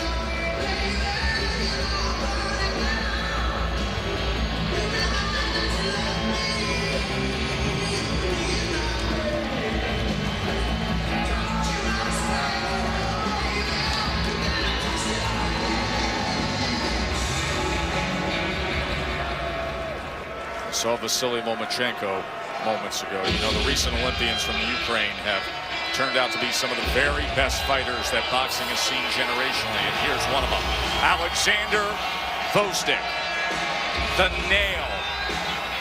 The exact Russian English translation of his last name is Nail, and that is what he hopes to do to Beterbiev tonight.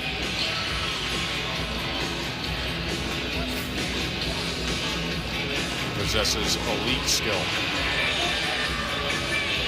Survived and conquered one of the most thrilling and brutal finishes to a title fight last year. Now looking to accomplish more history here in Philly.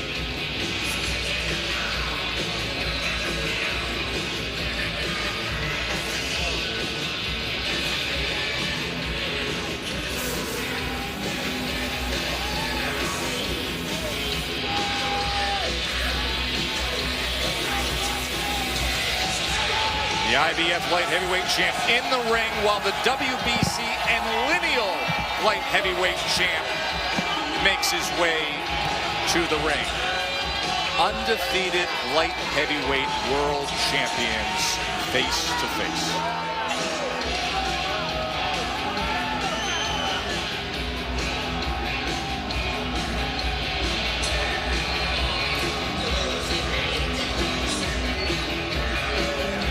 Hall of Fame trainer Teddy Atlas leads the way for the Nail, Oleksandr Gvozdyk.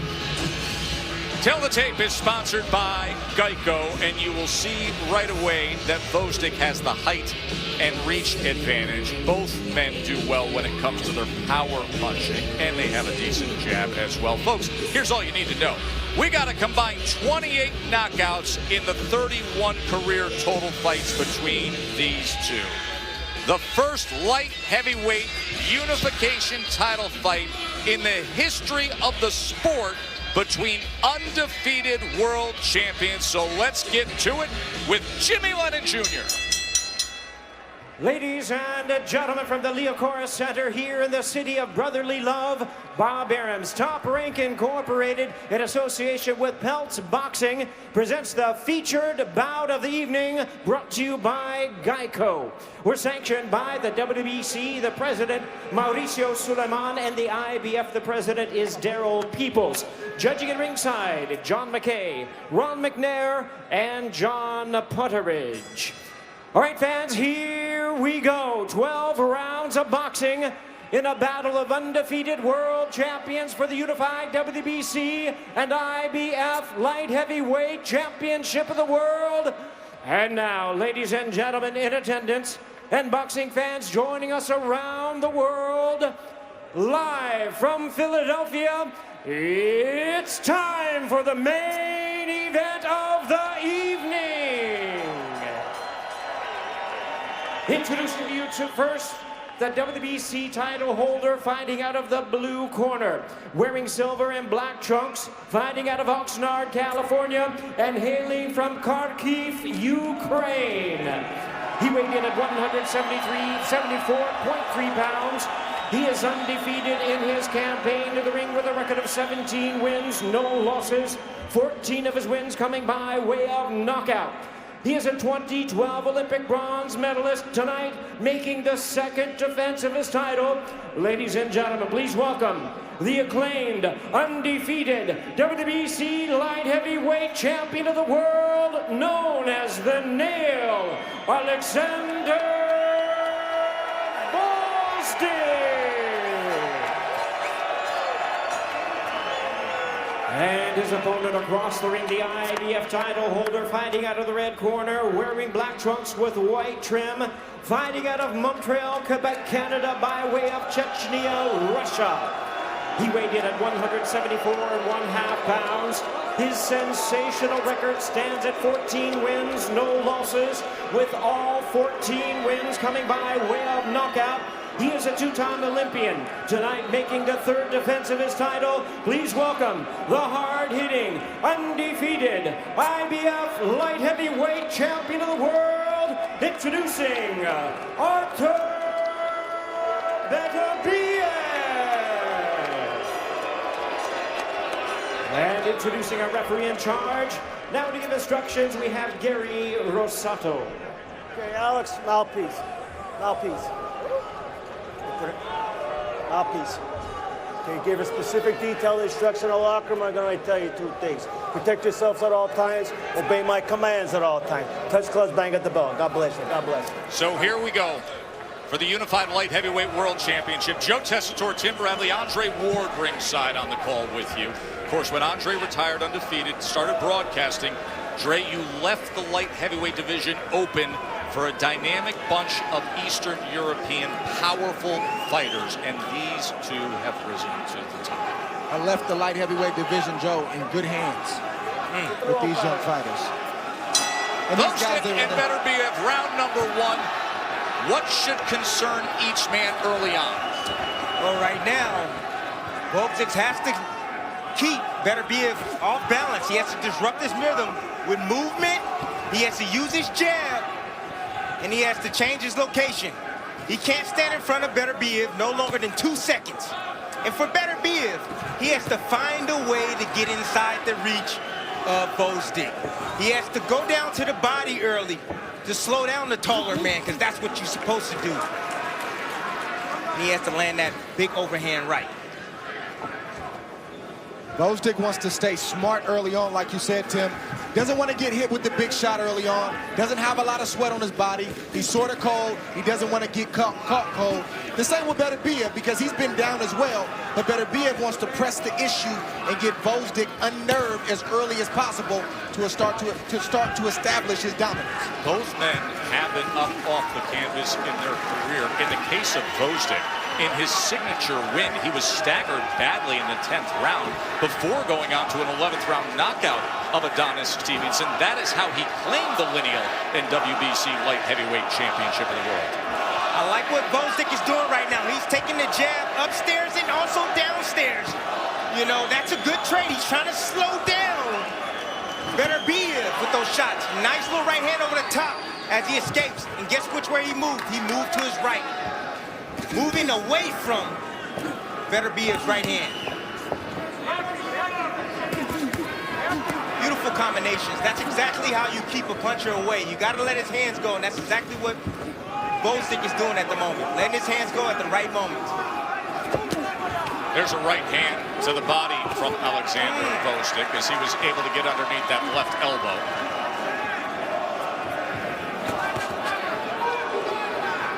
Middle of the forehead is starting to ready a Beterbiev from the punches of Gvozdyk that he's been landing right down the middle. That's, of course, always the danger zone. Beterbiev, that right hand, he is thudding with that right hand.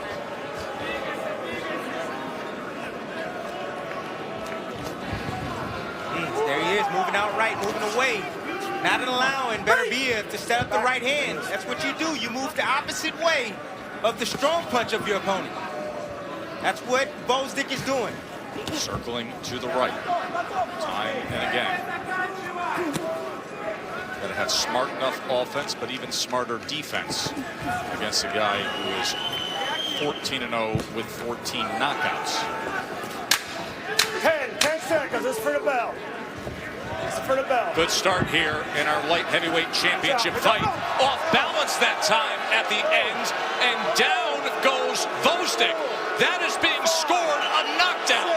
That's short clubbing work on the inside. That's terrible. That is terrible.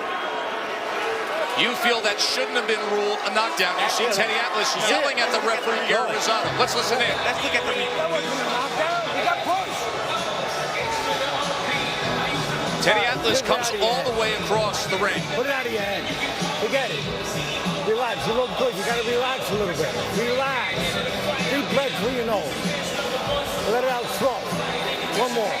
Here's what happened. You be the judge. Is this a knockdown? Is there a clean punch landed that scores? Looked like it was grappling. Concentration up a little higher. That was a takedown, Joe. It's not a knockdown. While you're moving your feet. Boy, it looked like Gvozdyk is holding it. He had his right hand around the neck. And then there is not a clean punch landed to score the knockdown of Gvozdyk, but yet that's what it ruled. Now, you'll see Greg Serb, the commissioner, up on the apron speaking to Gary Rosato.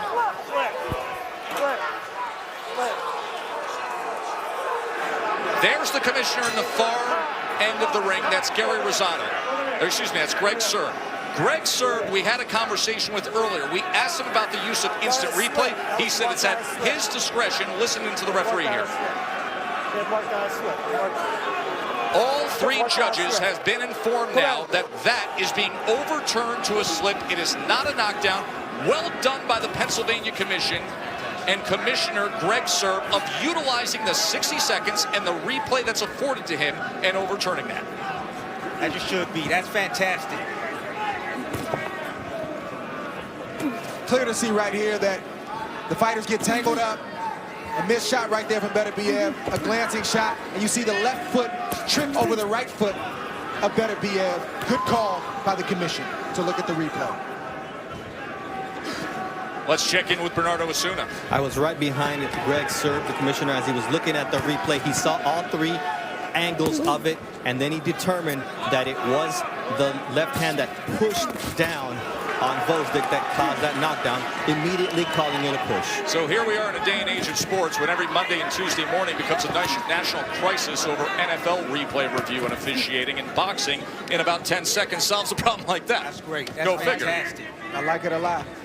Me too, and I like what Gvozdyk's doing right now. He is outboxing Beterbiev, using his jab, using feints occasionally, landing combinations to the head and body. I love the fact that he's changing levels. He's going down to the body, throwing the jab down to the body, slowing down Beterbiev.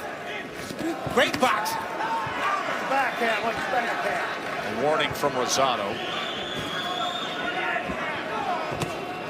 Beterbiev tries to close that gap. Didn't do any work, though, on the inside that time. Tries to come over the top with that power that he's known for with the right hand. His right hand will come from many angles, clubbing, sometimes overhead. Gvozdyk trying to split the guard against Beterbiev. See, he keeps investing, and I'm talking about Gvozdyk. He keeps investing in the body. That's going to show up later in the fight because we know Beterbiev. He's only been 12 rounds once, and he knocked out his opponent in the 12th round. Over to Teddy Atlas to inform him that it was overruled upon review on the replay, and it was a slip. But he did not like how Teddy berated Gary Rosato, the referee, coming out of the corner. Okay, Bernard. Here's the incident that happened at the end of one. You see Beterbiev now a little more free with that right hand, isn't he? Gaining confidence to step to Gvozdyk and let it go a bit. Gvozdyk over the top of that jab that time with a counter right hand, but Beterbiev comes back with a right hand of his own and lands a big right hand, and Gvozdyk ties up for a moment. Man, oh man, can Beterbiev bring it. Beterbiev is not worried about quantity tonight, fellas. No. He's worried about quality of punches. The punches he's landed, he's gotten the attention of Gvozdyk.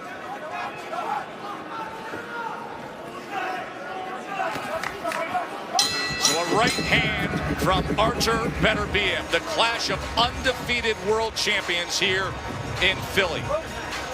Listen, get your concentration off. An exchange right. Yeah, I got you, Tim. Here's an exchange right here for both guys. Beterbiev landed a little bit with the right hand and a little bit grazing shot with the left hand. The referee trying to get control of the action, which is the right thing to do. Here we see that grazing shot on the inside. Doesn't want to allow Gvozdyk to be comfortable inside. I don't blame Beterbiev for that. That's what he's supposed to do, is rough Gvozdyk up and make him fight. You understand? Yeah. Do it at the right distance. Do not throw that jab from too close. The first round was not a knockdown. They came over, the commission came over, they changed it. All right? They changed it. Deep breath, deep breath. Let's go, full concentration. Full concentration. Teddy wanting his charge to know, hey, don't worry about what happened. Right. Get that negative out of your head. They've already changed it to a slip. So that's fantastic. Round number 3 here. Two-time Olympian is Artur Beterbiev, 34 years old. Gvozdyk at 32 years old. Some long amateur careers. Here you are, guys 14-0, guys 17-0. They say, listen, let's do it. Let's just get after it here and unify. Both these guys want to be great. That's why. Hall of Fame fighters. That's what they do. They take risks. You see some of those right hands are straying just behind the left ear.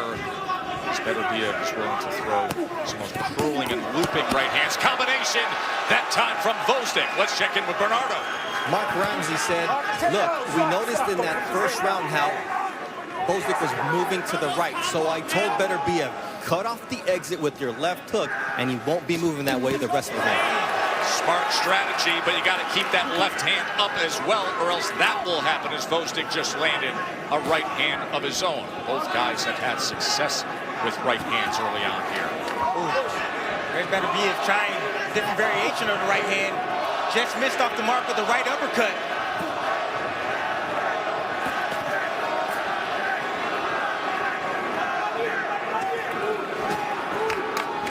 Up that left hand, short uppercut to Beterbiev. Now tries to come around the guard with the right hand. One of the things that Gvozdyk needs to watch out for is throwing the jab from too close. You heard it from Teddy. That's the reason why he was clipped with that overhand right in the second round. The last round was because he threw the jab from too close. Based on the body language so far, I don't think Beterbiev has much respect from Gvozdyk. I think he's got that big brother, little brother syndrome even though they fought 10 years ago, they came up in the same circuit, Beterbiev feels like he's the dominant man tonight. It's palpable. You can sense it sitting here ringside that is the belief and the confidence of Beterbiev. As you reference what happened back in 2009 in an amateur fight between these two, when Beterbiev won by a second-round TKO, he stopped Gvozdyk. He bloodied his nose. Right. It's almost like Gvozdyk is trying to prove to the bigger brother that I can finally beat you, and Beterbiev wants to prove to the younger brother that you're not there yet. I still got your number. It's body language. You can read it, you can sense it. It may not translate to a win for either guys, but that's what you're seeing right now. Seeing a little bit of a chess match as well. You see Gvozdyk, he's trying to move away, and you see Beterbiev trying to cut him off with the left hook, and occasionally he'll escape. Beterbiev. End of 3 here in Philly. As Beterbiev returns to his Montreal base trainer, Mark Ramsey. Let's listen in. Now, you have 2 options for block his movement. When you go right, he can go right. It's very good. Or you block with this punch, like I told you first round. But again, Artur, when you touch him, you need inside. Okay? Exactly. You can mix a little bit more. Head, body, okay? Come on.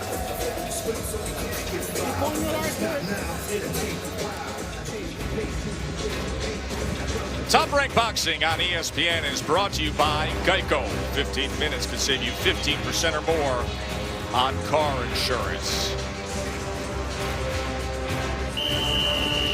Hall of Fame promoter Bob Arum has discussed this fight as being the most evenly matched, unpredictable fight he's promoted in his half century in the game. He's promoted far bigger fights, but when you think about two guys, prime of the career, undefeated, willing to do that at this point, to unify at this point, all week long, you talk to people throughout the fight game, you say, who do you like? They're changing their mind day after day. Exactly. I did the same thing on set. I changed my mind.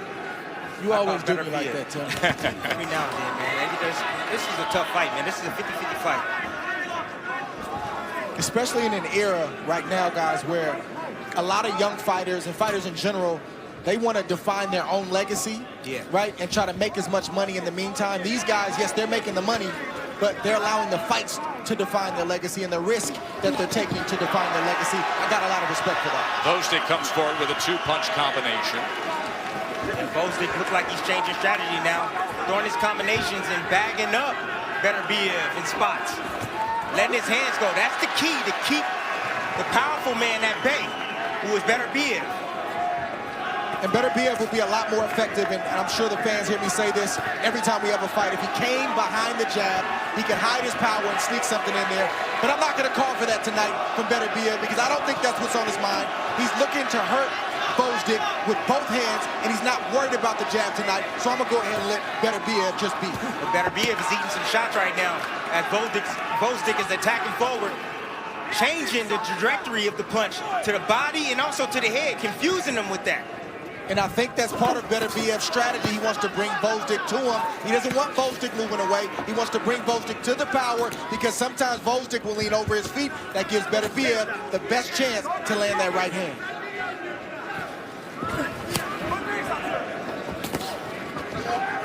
Undefeated champions with unique skill sets, distinct styles, the thudding power in the right hand of Beterbiev, the boxing, the speed, the skill of Gvozdyk. Fascinating matchup. Gvozdyk puts together a combination that included a right hand to the body. And then Beterbiev returns fire in the midst of round number 4. Light heavyweight world championship unification bout. Joe, that straight right from Beterbiev to the solar plex of Gvozdyk was a heavy shot. I know Gvozdyk still feels it. And you see the effects right now, Dre. That takes some time to wear off. You can see the reddening on the left side of Gvozdyk's solar plex. And covering up for a moment here. It's been a pretty solid 4th round here for Gvozdyk. And then he goes there again with a right hand, just touching north of that belt line. He has to continue to break down Beterbiev. Gvozdyk has to continue to invest in the body. That's going to bring him to the power, though, Tim. Our 2 world champions toe-to-toe here in Philly. End of 4, a quick break, and we will be right back.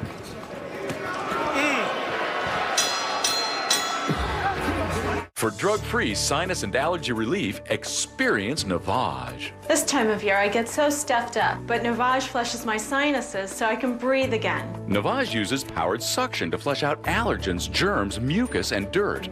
My doctor recommends Navage to breathe better through my nose, and it works. Congestion's gone, and I feel great. And Navage is so much easier than a neti pot. Trusted by happy noses everywhere, Navage is nature's decongestant. Online and at these fine retailers. Down. When he slows down, don't give him a break. Use your jab, get around him. Get around him. And when he tries to close, give him the other one. When he tries to close the gap, machine gun him. Time him with shots as he tries to close the gap. Don't fall in with it. Here we see the body work from Beterbiev right there in the work back to the head with the left hook. He's just mauling Gvozdyk. He missed the right there, but just even the elbows, even the physical strength of pushing him back, you better believe that that's starting to wear down Gvozdyk. Don't overlook the physicality of Beterbiev.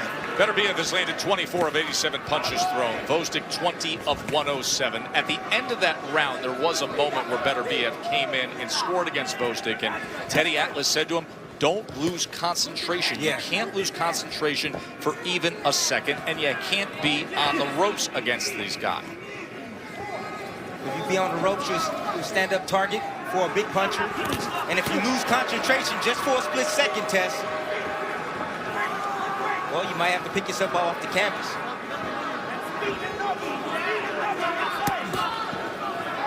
Reminder, SportsCenter is going to be coming your way once we get finished with this unification world title fight. Love all the reaction from the ALCS. That's coming up after Top Rank Boxing here on ESPN and the ESPN app. Round number 5. The rare occurrence of a light heavyweight unification title fight between undefeated world champions. Beterbiev is finding a home for the right hand. Straight right, overhand right. 2 punches that landed flush on the chin of Gvozdyk. Beterbiev's up 3 rounds to 1, according to Andre Ward. Over that first round, we had the knockdown overruled. Video replay by Greg Serb, the Pennsylvania Commission. Went around, told the judges it was a slip. It was a big right hand scored in round 2 by Beterbiev, his signature work so far early on. Tess, I actually had Gvozdyk winning that round before the push or what was called a knockdown, so I reversed that and gave the first round to Gvozdyk, as I should have in the first round. As the judges also had to go about and change their scorecards. Excellent job by the commission here.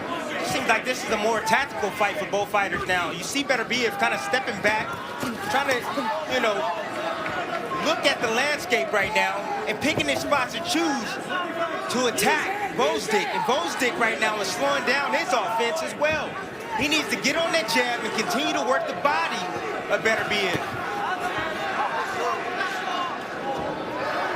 Neither fighter are body punchers, but with the punch they do throw well to the body is a straight right. You see that right hand? Yes. And Beterbiev just landed. And there's another good body punch by Beterbiev. Here's the deal with Beterbiev. Awkward at times, but everything has a little bit of a thud wrecking ball to it, no matter where it's aimed for. And meanwhile, Gvozdyk firing back, able to get away from a right hand there. And now tying up on the inside as Beterbiev lets loose. Oh, he's rough on the inside, rough and tough. Bruiser. He's looking for any opportunity to land anything on Gvozdyk.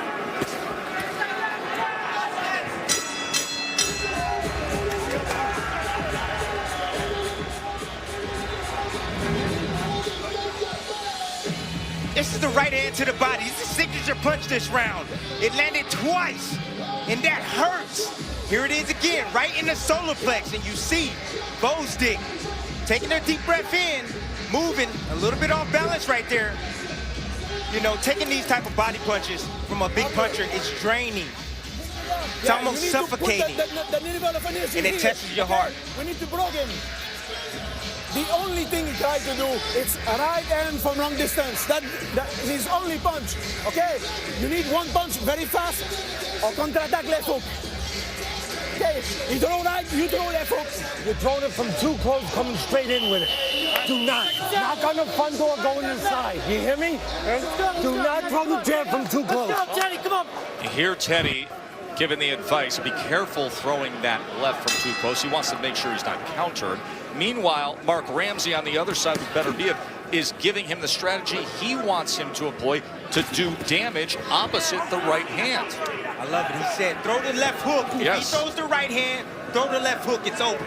So we will look for that. Will we see the left hook out of Artur Beterbiev? The focus all week long in the pre-fight talk was the right hand of Beterbiev, the right hand of Beterbiev, and now a wrinkle being put forth here from his trainer. There is the right hand of Beterbiev, as is often the case. So Tess, it's the variation of the right hand Beterbiev is landing. He's landing to the body, he's throwing an uppercut, and he's coming around the guard, and he just landed a straight right hand. Round number 6, everything on the line right hand for these two. Good right hand to the body. And there's another right hand to the body from Beterbiev as Gvozdyk takes a step back near those ropes. And then he comes in with a right uppercut to Beterbiev, trying to time him, a clubbing left hand. Gvozdyk looking for a counter and punching between the punches. Combination that finished with a right hand under the left elbow as well from Gvozdyk. About 15 seconds ago, that straight right made Gvozdyk get on his bike that hurt him. Yep. I don't think he's recovered. And Beterbiev knows it as well. No, he went straight back to the ropes, then made his way over to the neutral corner, and now he's looking for an opportunity, and he ties up and drives Beterbiev back. Halfway through round number 6.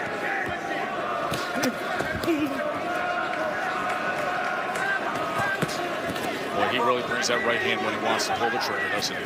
As Gvozdyk was able to get away from him.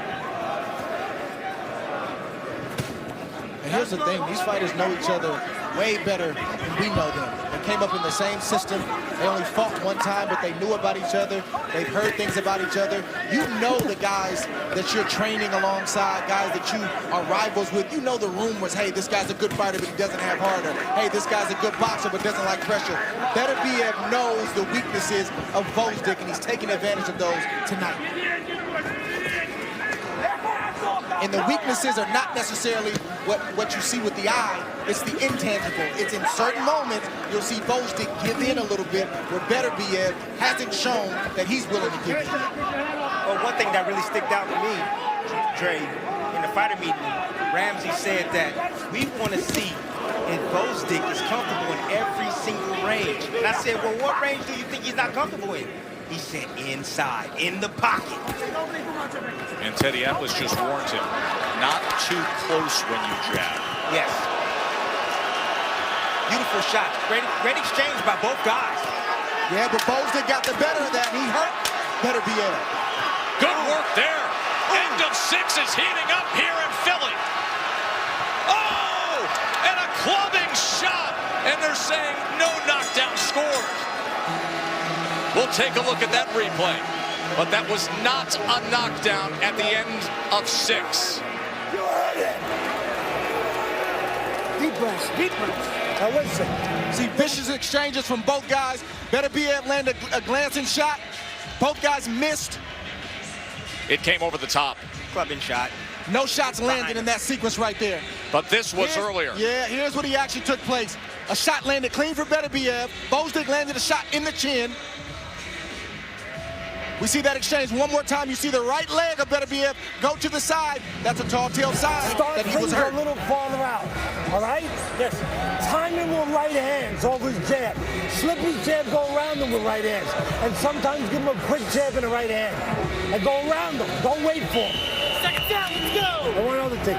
Do not jab where you can counter it. You hear me? Yes. Concentrate. See everything. Let's go.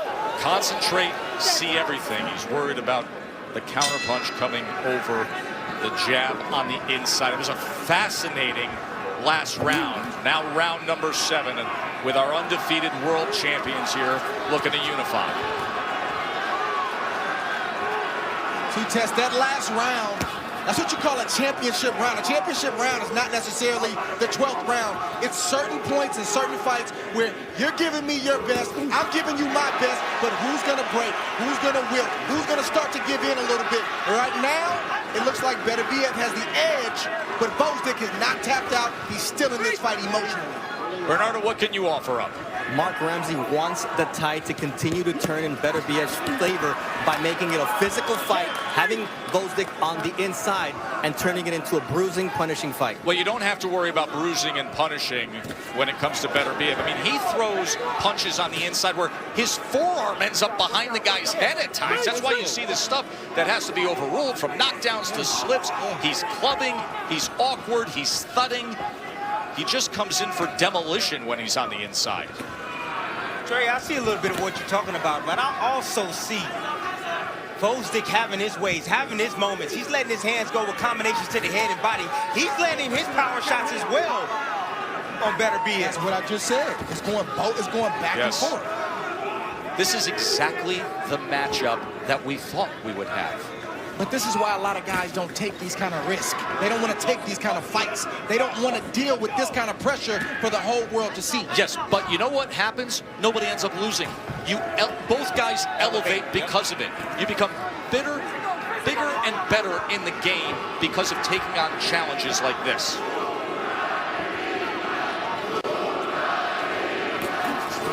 You see the low points right here in this fight, where no guy is willing to exchange. That's the time to work your jab.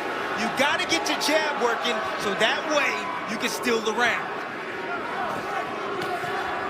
Both fighters fought at a torrid pace in the 6th round. I think this round, both fighters are taking the round off.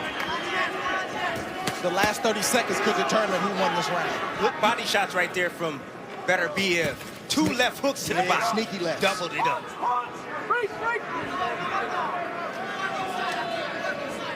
A little knot on the left side of Gvozdyk's face from the right hands of Beterbiev.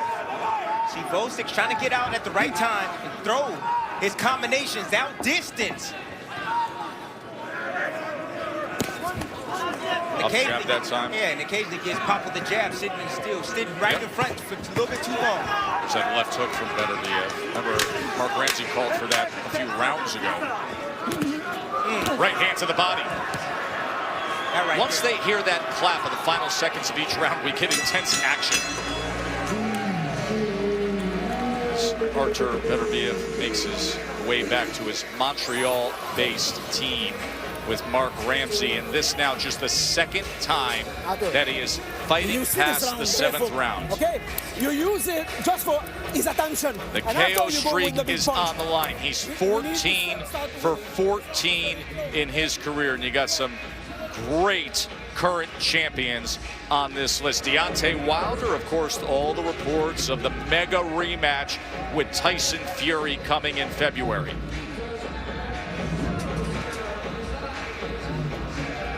Beautiful jab. Both guys exchanging punches right there. The jab hand, and you see the left hook that Ramsey keeps asking for. Here it is. Both guys trading jabs out at distance. Well, that's why Beterbiev needs to keep using his jab, because the jab is like a right hand. He's that strong and that powerful. He just doesn't use it enough. Yeah, but whoever uses it the most, I think in those little low points in the fight, has to use the jab to win the round. There is Tyson Fury, the lineal heavyweight champion, sitting ringside to take this in. Round 8.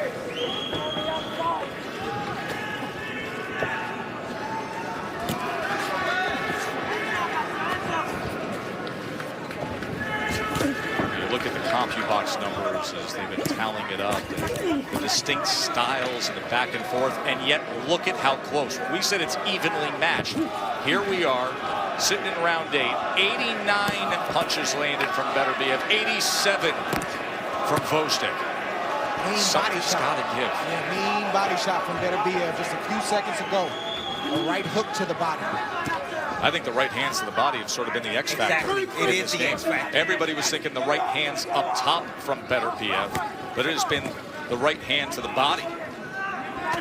And now Gvozdyk comes back with a right hand to the left flank.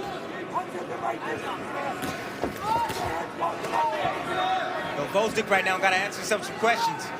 You know, how bad is he want it right now? You know, it seems like he's kind of withering away a little bit, losing concentration in this round, taking some big shots to the body and also to the head from Beterbiev. Yeah, this kind of fight, with even competition against another champion, champion versus champion, both fighters got to constantly, round after round, continue to answer questions about themselves. Making adjustments on the fly. But again, a lot of fighters don't want to have to answer those types of questions. That right hand to the body. Keeps going there with it. Straight right hand to the body from Beterbiev. No measure, no measure. That has been targeted. And you see the offense. Gvozdyk comes with a right hand over the top against Beterbiev. And a 1-2 with a right hand that lands on the back end. That's what I'm talking about. Answer those questions. When I say break, I don't want to do it again, okay? Gary Rosato admonishing Artur Beterbiev. Rosato has had to earn his pay tonight, that's for sure. And a lot of business still to be done. Credit to Gvozdyk. Beterbiev, he's asking questions of Gvozdyk. And even though Gvozdyk will have a shaky moment or two, he's answering those questions well. Gvozdyk comes forward, two-punch combination. Tries to back him up with the jab. Final half minute here. Corner actually yelling it out at the end of the round.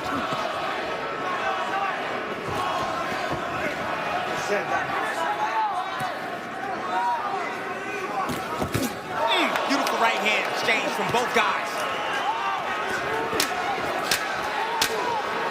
Good defense from Gvozdyk there in the inside. Good upper body head movement to get away from those clubbing shots. A series of rights and lefts from Beterbiev. Good round. Sure was. Don't do that again, all right? Art, I'll do it. This is 4 more rounds. Here we see Beterbiev stalking Gvozdyk. Gvozdyk lands a nice jab in a right hand, and he gets off the center and gets out of harm's way. Jab, right hand to the side of the head, and he gets out of harm's way because you know Beterbiev, he's coming back with his own firepower, his own heat. Hey, Dre, that's been his signature punch. The 1-2 has been landing for Gvozdyk all night long. He cannot miss with that shot. And both guys exchanging punches right here. Wow. Right versus right. My goodness, and both guys taking them well. Your hand's got to move before he gets close. Keep him outside. You hear me? Move your hands at the right range and counter the crap out of your right hand. And jabs in right hands. All right? Teddy wants the counter right hands. Beterbiev wants more and more of his right hands. Gvozdyk has thrown 290 power punches. Beterbiev's thrown 193 jabs. When you look at the total punches, it's 101 to 104 advantage Gvozdyk by 3 punches as we start round 9. That's how even it's been. Yeah, Gvozdyk is throwing the volume, whereas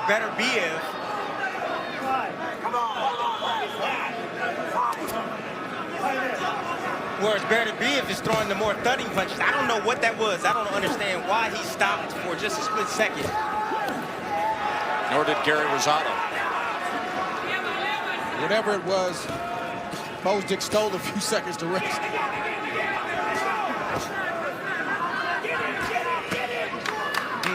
Those are shots, that overhand right, he got to be weary of. Throwing the jab, ooh, that body shot right there, that hurt him.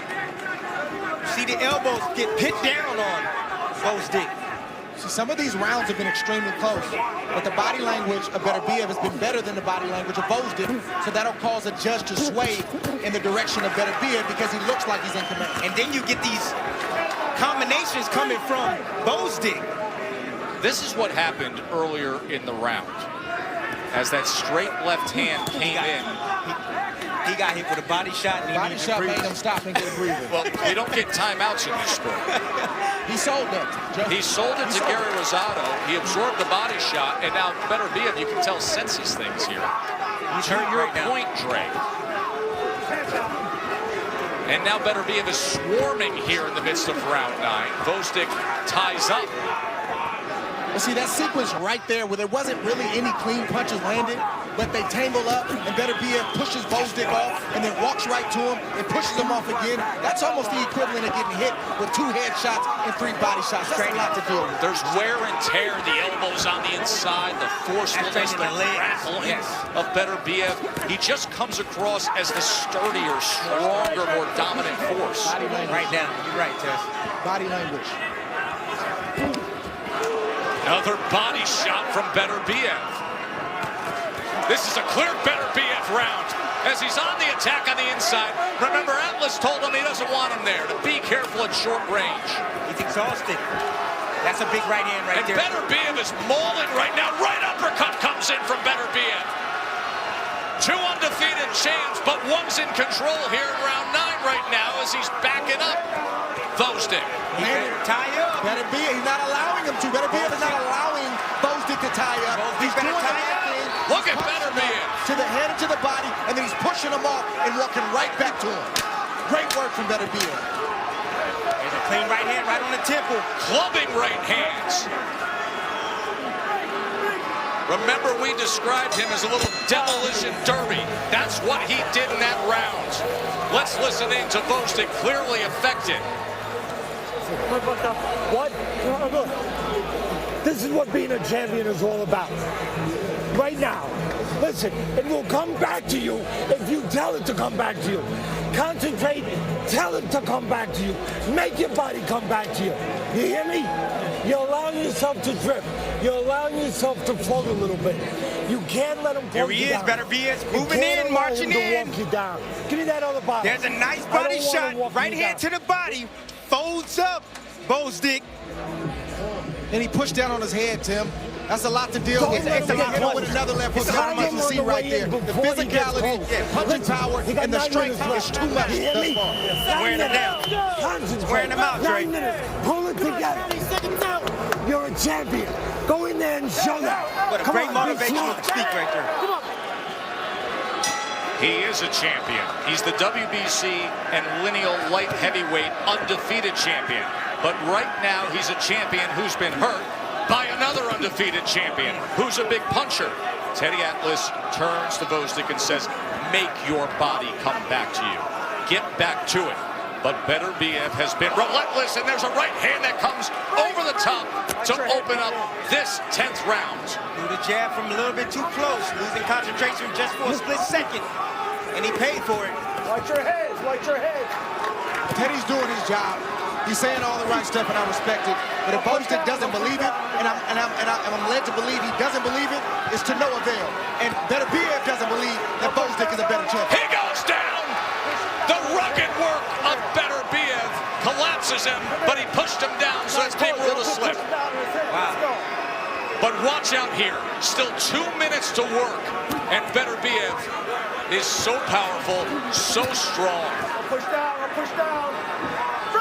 He makes a fight of it. Everything he does comes with that brawling, powerful, thudding, mauling kind of presence.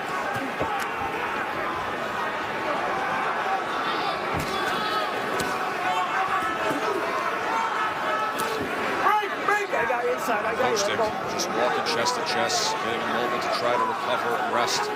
Halfway through round number 10. Undefeated champions in a unification bout. Beterbiev getting the best of it here on the tail end. Right hand comes in again. Then a short left hand on the inside.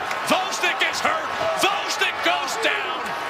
3, 4, 5. How you doing, champ? 6, 7. How you doing? 8. Ready to go? All right. Still a minute to go in round 10, and here comes Beterbiev. He wants to close the show. Trying to become a unified champion.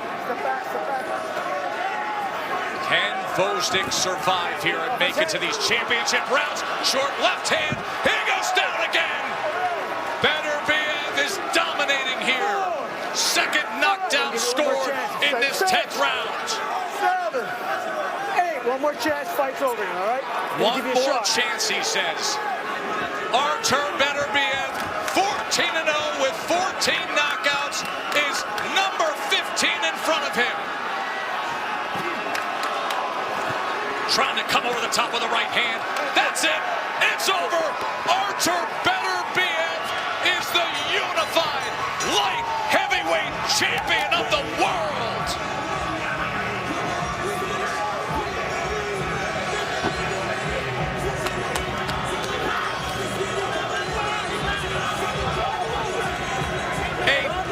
dominating 10th round by Beterbiev. And the team from Montreal is celebrating. He is perfect. 15-0 with 15 knockouts. And now the 7th multi-belt world champion in the sport. And the first time that undefeated world champions meet up in the light heavyweight division, it is Beterbiev who was the better man. Great, great fight. But Beterbiev's power won the day. Here we see Beterbiev. He knew Gvozdyk was on his way. It was nothing to look out for anymore. Gvozdyk was not trying to win. He was trying to survive. Beterbiev sensed that. He landed big right hands. Here we see him step to the side, land a grazing shot right there, another flicking shot. But Gvozdyk was already hurt. It didn't take much to put him to the ground. What exactly what he did was he took him back 10 years ago when he knocked him out. That's what he took him back to. Pressuring him, bullying him in the inside, being rough and tough with him, and landing his power shot. Look at it, as they wrestle and tussle in the inside right here. And Beterbiev stalking forward, being hungry, being determined, found a way to get this job done. And here's the end of the fight. And the ref sees enough. Knockdown number 3. And Beterbiev, 2-time. You can see the celebration, and it'll go deep into the night here in Philly. Give credit to both men for simply taking this fight. That guy right there, Oleksandr Gvozdyk, was willing. Others weren't. As Teddy Atlas tends to his proud fighter, who's now 17-1, and a wonderful scene here as Beterbiev goes over to embrace Gvozdyk. Two proud champions as one man takes the other's belt. Beterbiev is now the WBC, IBF, and lineal light heavyweight champion of the world. Let's make it official. Here's Jimmy Lennon Jr. Ladies and gentlemen, we have the time of 2 minutes 49 seconds in round number 10. Our referee in charge, Gary Rosato, stops the contest. He is the winner by way of technical knockout. He is still undefeated. He is now the IBF and WBC light heavyweight champion of the world, Artur Beterbiev. The 34-year-old who grew up in Russia, one of 5 brothers. The family had financial struggles. His father was killed in a car accident when he was 16. The year that Artur Beterbiev was sent off to a sports academy to start his boxing career.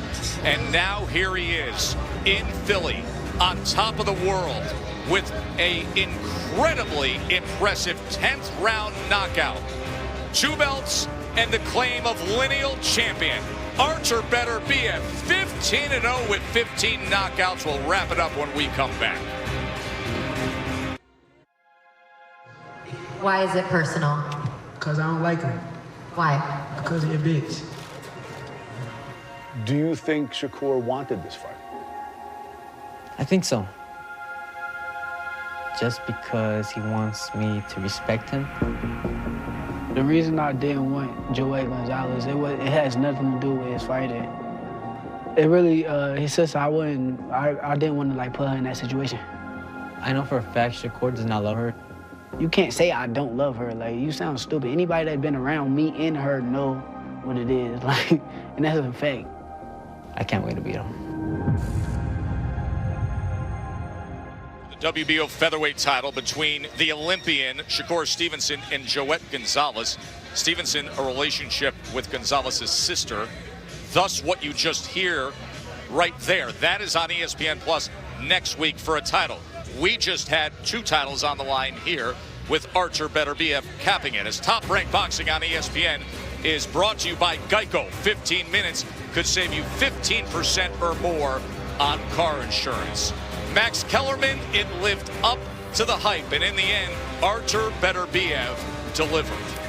Thanks, Joe. And Mark, I've got my own. I'll tell you in a second. What are your thoughts about what you just saw? For 9 rounds, Gvozdyk boxed well, very smart. He fought courageously, but he had nothing to discourage Artur Beterbiev and his inexorable march to a second belt. I thought Gvozdyk was winning some of the early rounds. After 6 rounds, I had it 3-3. Even as Beterbiev was giving the impression of an avalanche, I thought Gvozdyk was winning rounds. But like Andre Ward in his second fight with Kovalev, Beterbiev was winning the story of the fight. You could see it coming. And then eventually the avalanche came and Gvozdyk quit in his corner. And Teddy knew he quit going into the 10th round and tried to talk him out of it, but he was done. I want to say something about Beterbiev and his ring IQ. He's thought of as a brawler. And I'm not comparing him to these fighters. He's not on their level yet, or may never be. Rocky Marciano, Julio Cesar Chavez, these pressure fighters who really did it with high ring IQs, even as they pressured you. Beterbiev kept the distance the right way. The impression he gives that he's the bully in there is because he's a smart fighter. He knows how to take the play away from the other guy, how to stay out of range of those counter punches, how to discourage. That was an impressive performance by a guy who right now has to be considered the man at light heavyweight. Bernardo Osuna with the winner. Artur, you told your father that you were going to become a world champion. What does it mean for you to be able to unify these belts tonight? You know, for this moment, it's my important fight, you know, most important fight. And, you know, I had big work, you know, for prepare for this fight. You know, maybe it's fight, maybe my life fight, you know, but I'm happy. It's for the end, you know, happy for the end, you know, happy. Thank you very much for everybody. You got your 15th knockout in 15 fights. What was the key to your victory tonight? I think you have to ask my coach about that. You know, I have 2 coaches, you know, 2 or 3 coaches. I have, you know, we work hard, you know, in gym. We work hard and we have some targets, you know. When I first target, it's second target, and another one became soon, I think so. So, speaking of, Bivol has a title, Kovalev and Canelo fight. Who do you want to fight next? Doesn't matter. Anyone. Anyone. I'm focused for title, not for name, you know. Well, you've got 2, and you can call them all out now. Yes. Thank you very much, Joe. You know, it's, you know, when I got second belt, I'm plus motivation now, you know. I'm now, you know, I do like training like so now I do very hard, you know. I will do. Yeah, that's scary for the rest of the division. Thank you very much. Thank you very much for everybody for support me, and хочу поблагодарить российских болельщиков, всю Россию, Украину. Ничего страшного. Сегодня Александр Гвоздик проиграл. В следующий раз выиграть, то есть это бокс, кто-то должен был сегодня выйти здесь победителем. Thank you very much, Joe. Thank you. Tim, how's your Chechnyan dialect Russian nowadays? You just say that he wasn't in tip-top shape, that was easy? He's motivated now. That he's motivated now? All right, let's get to it. Let's show you the CompuBox numbers here. And when you look through these numbers, really concentrate on the last 2 rounds, where he outlanded him 60-14.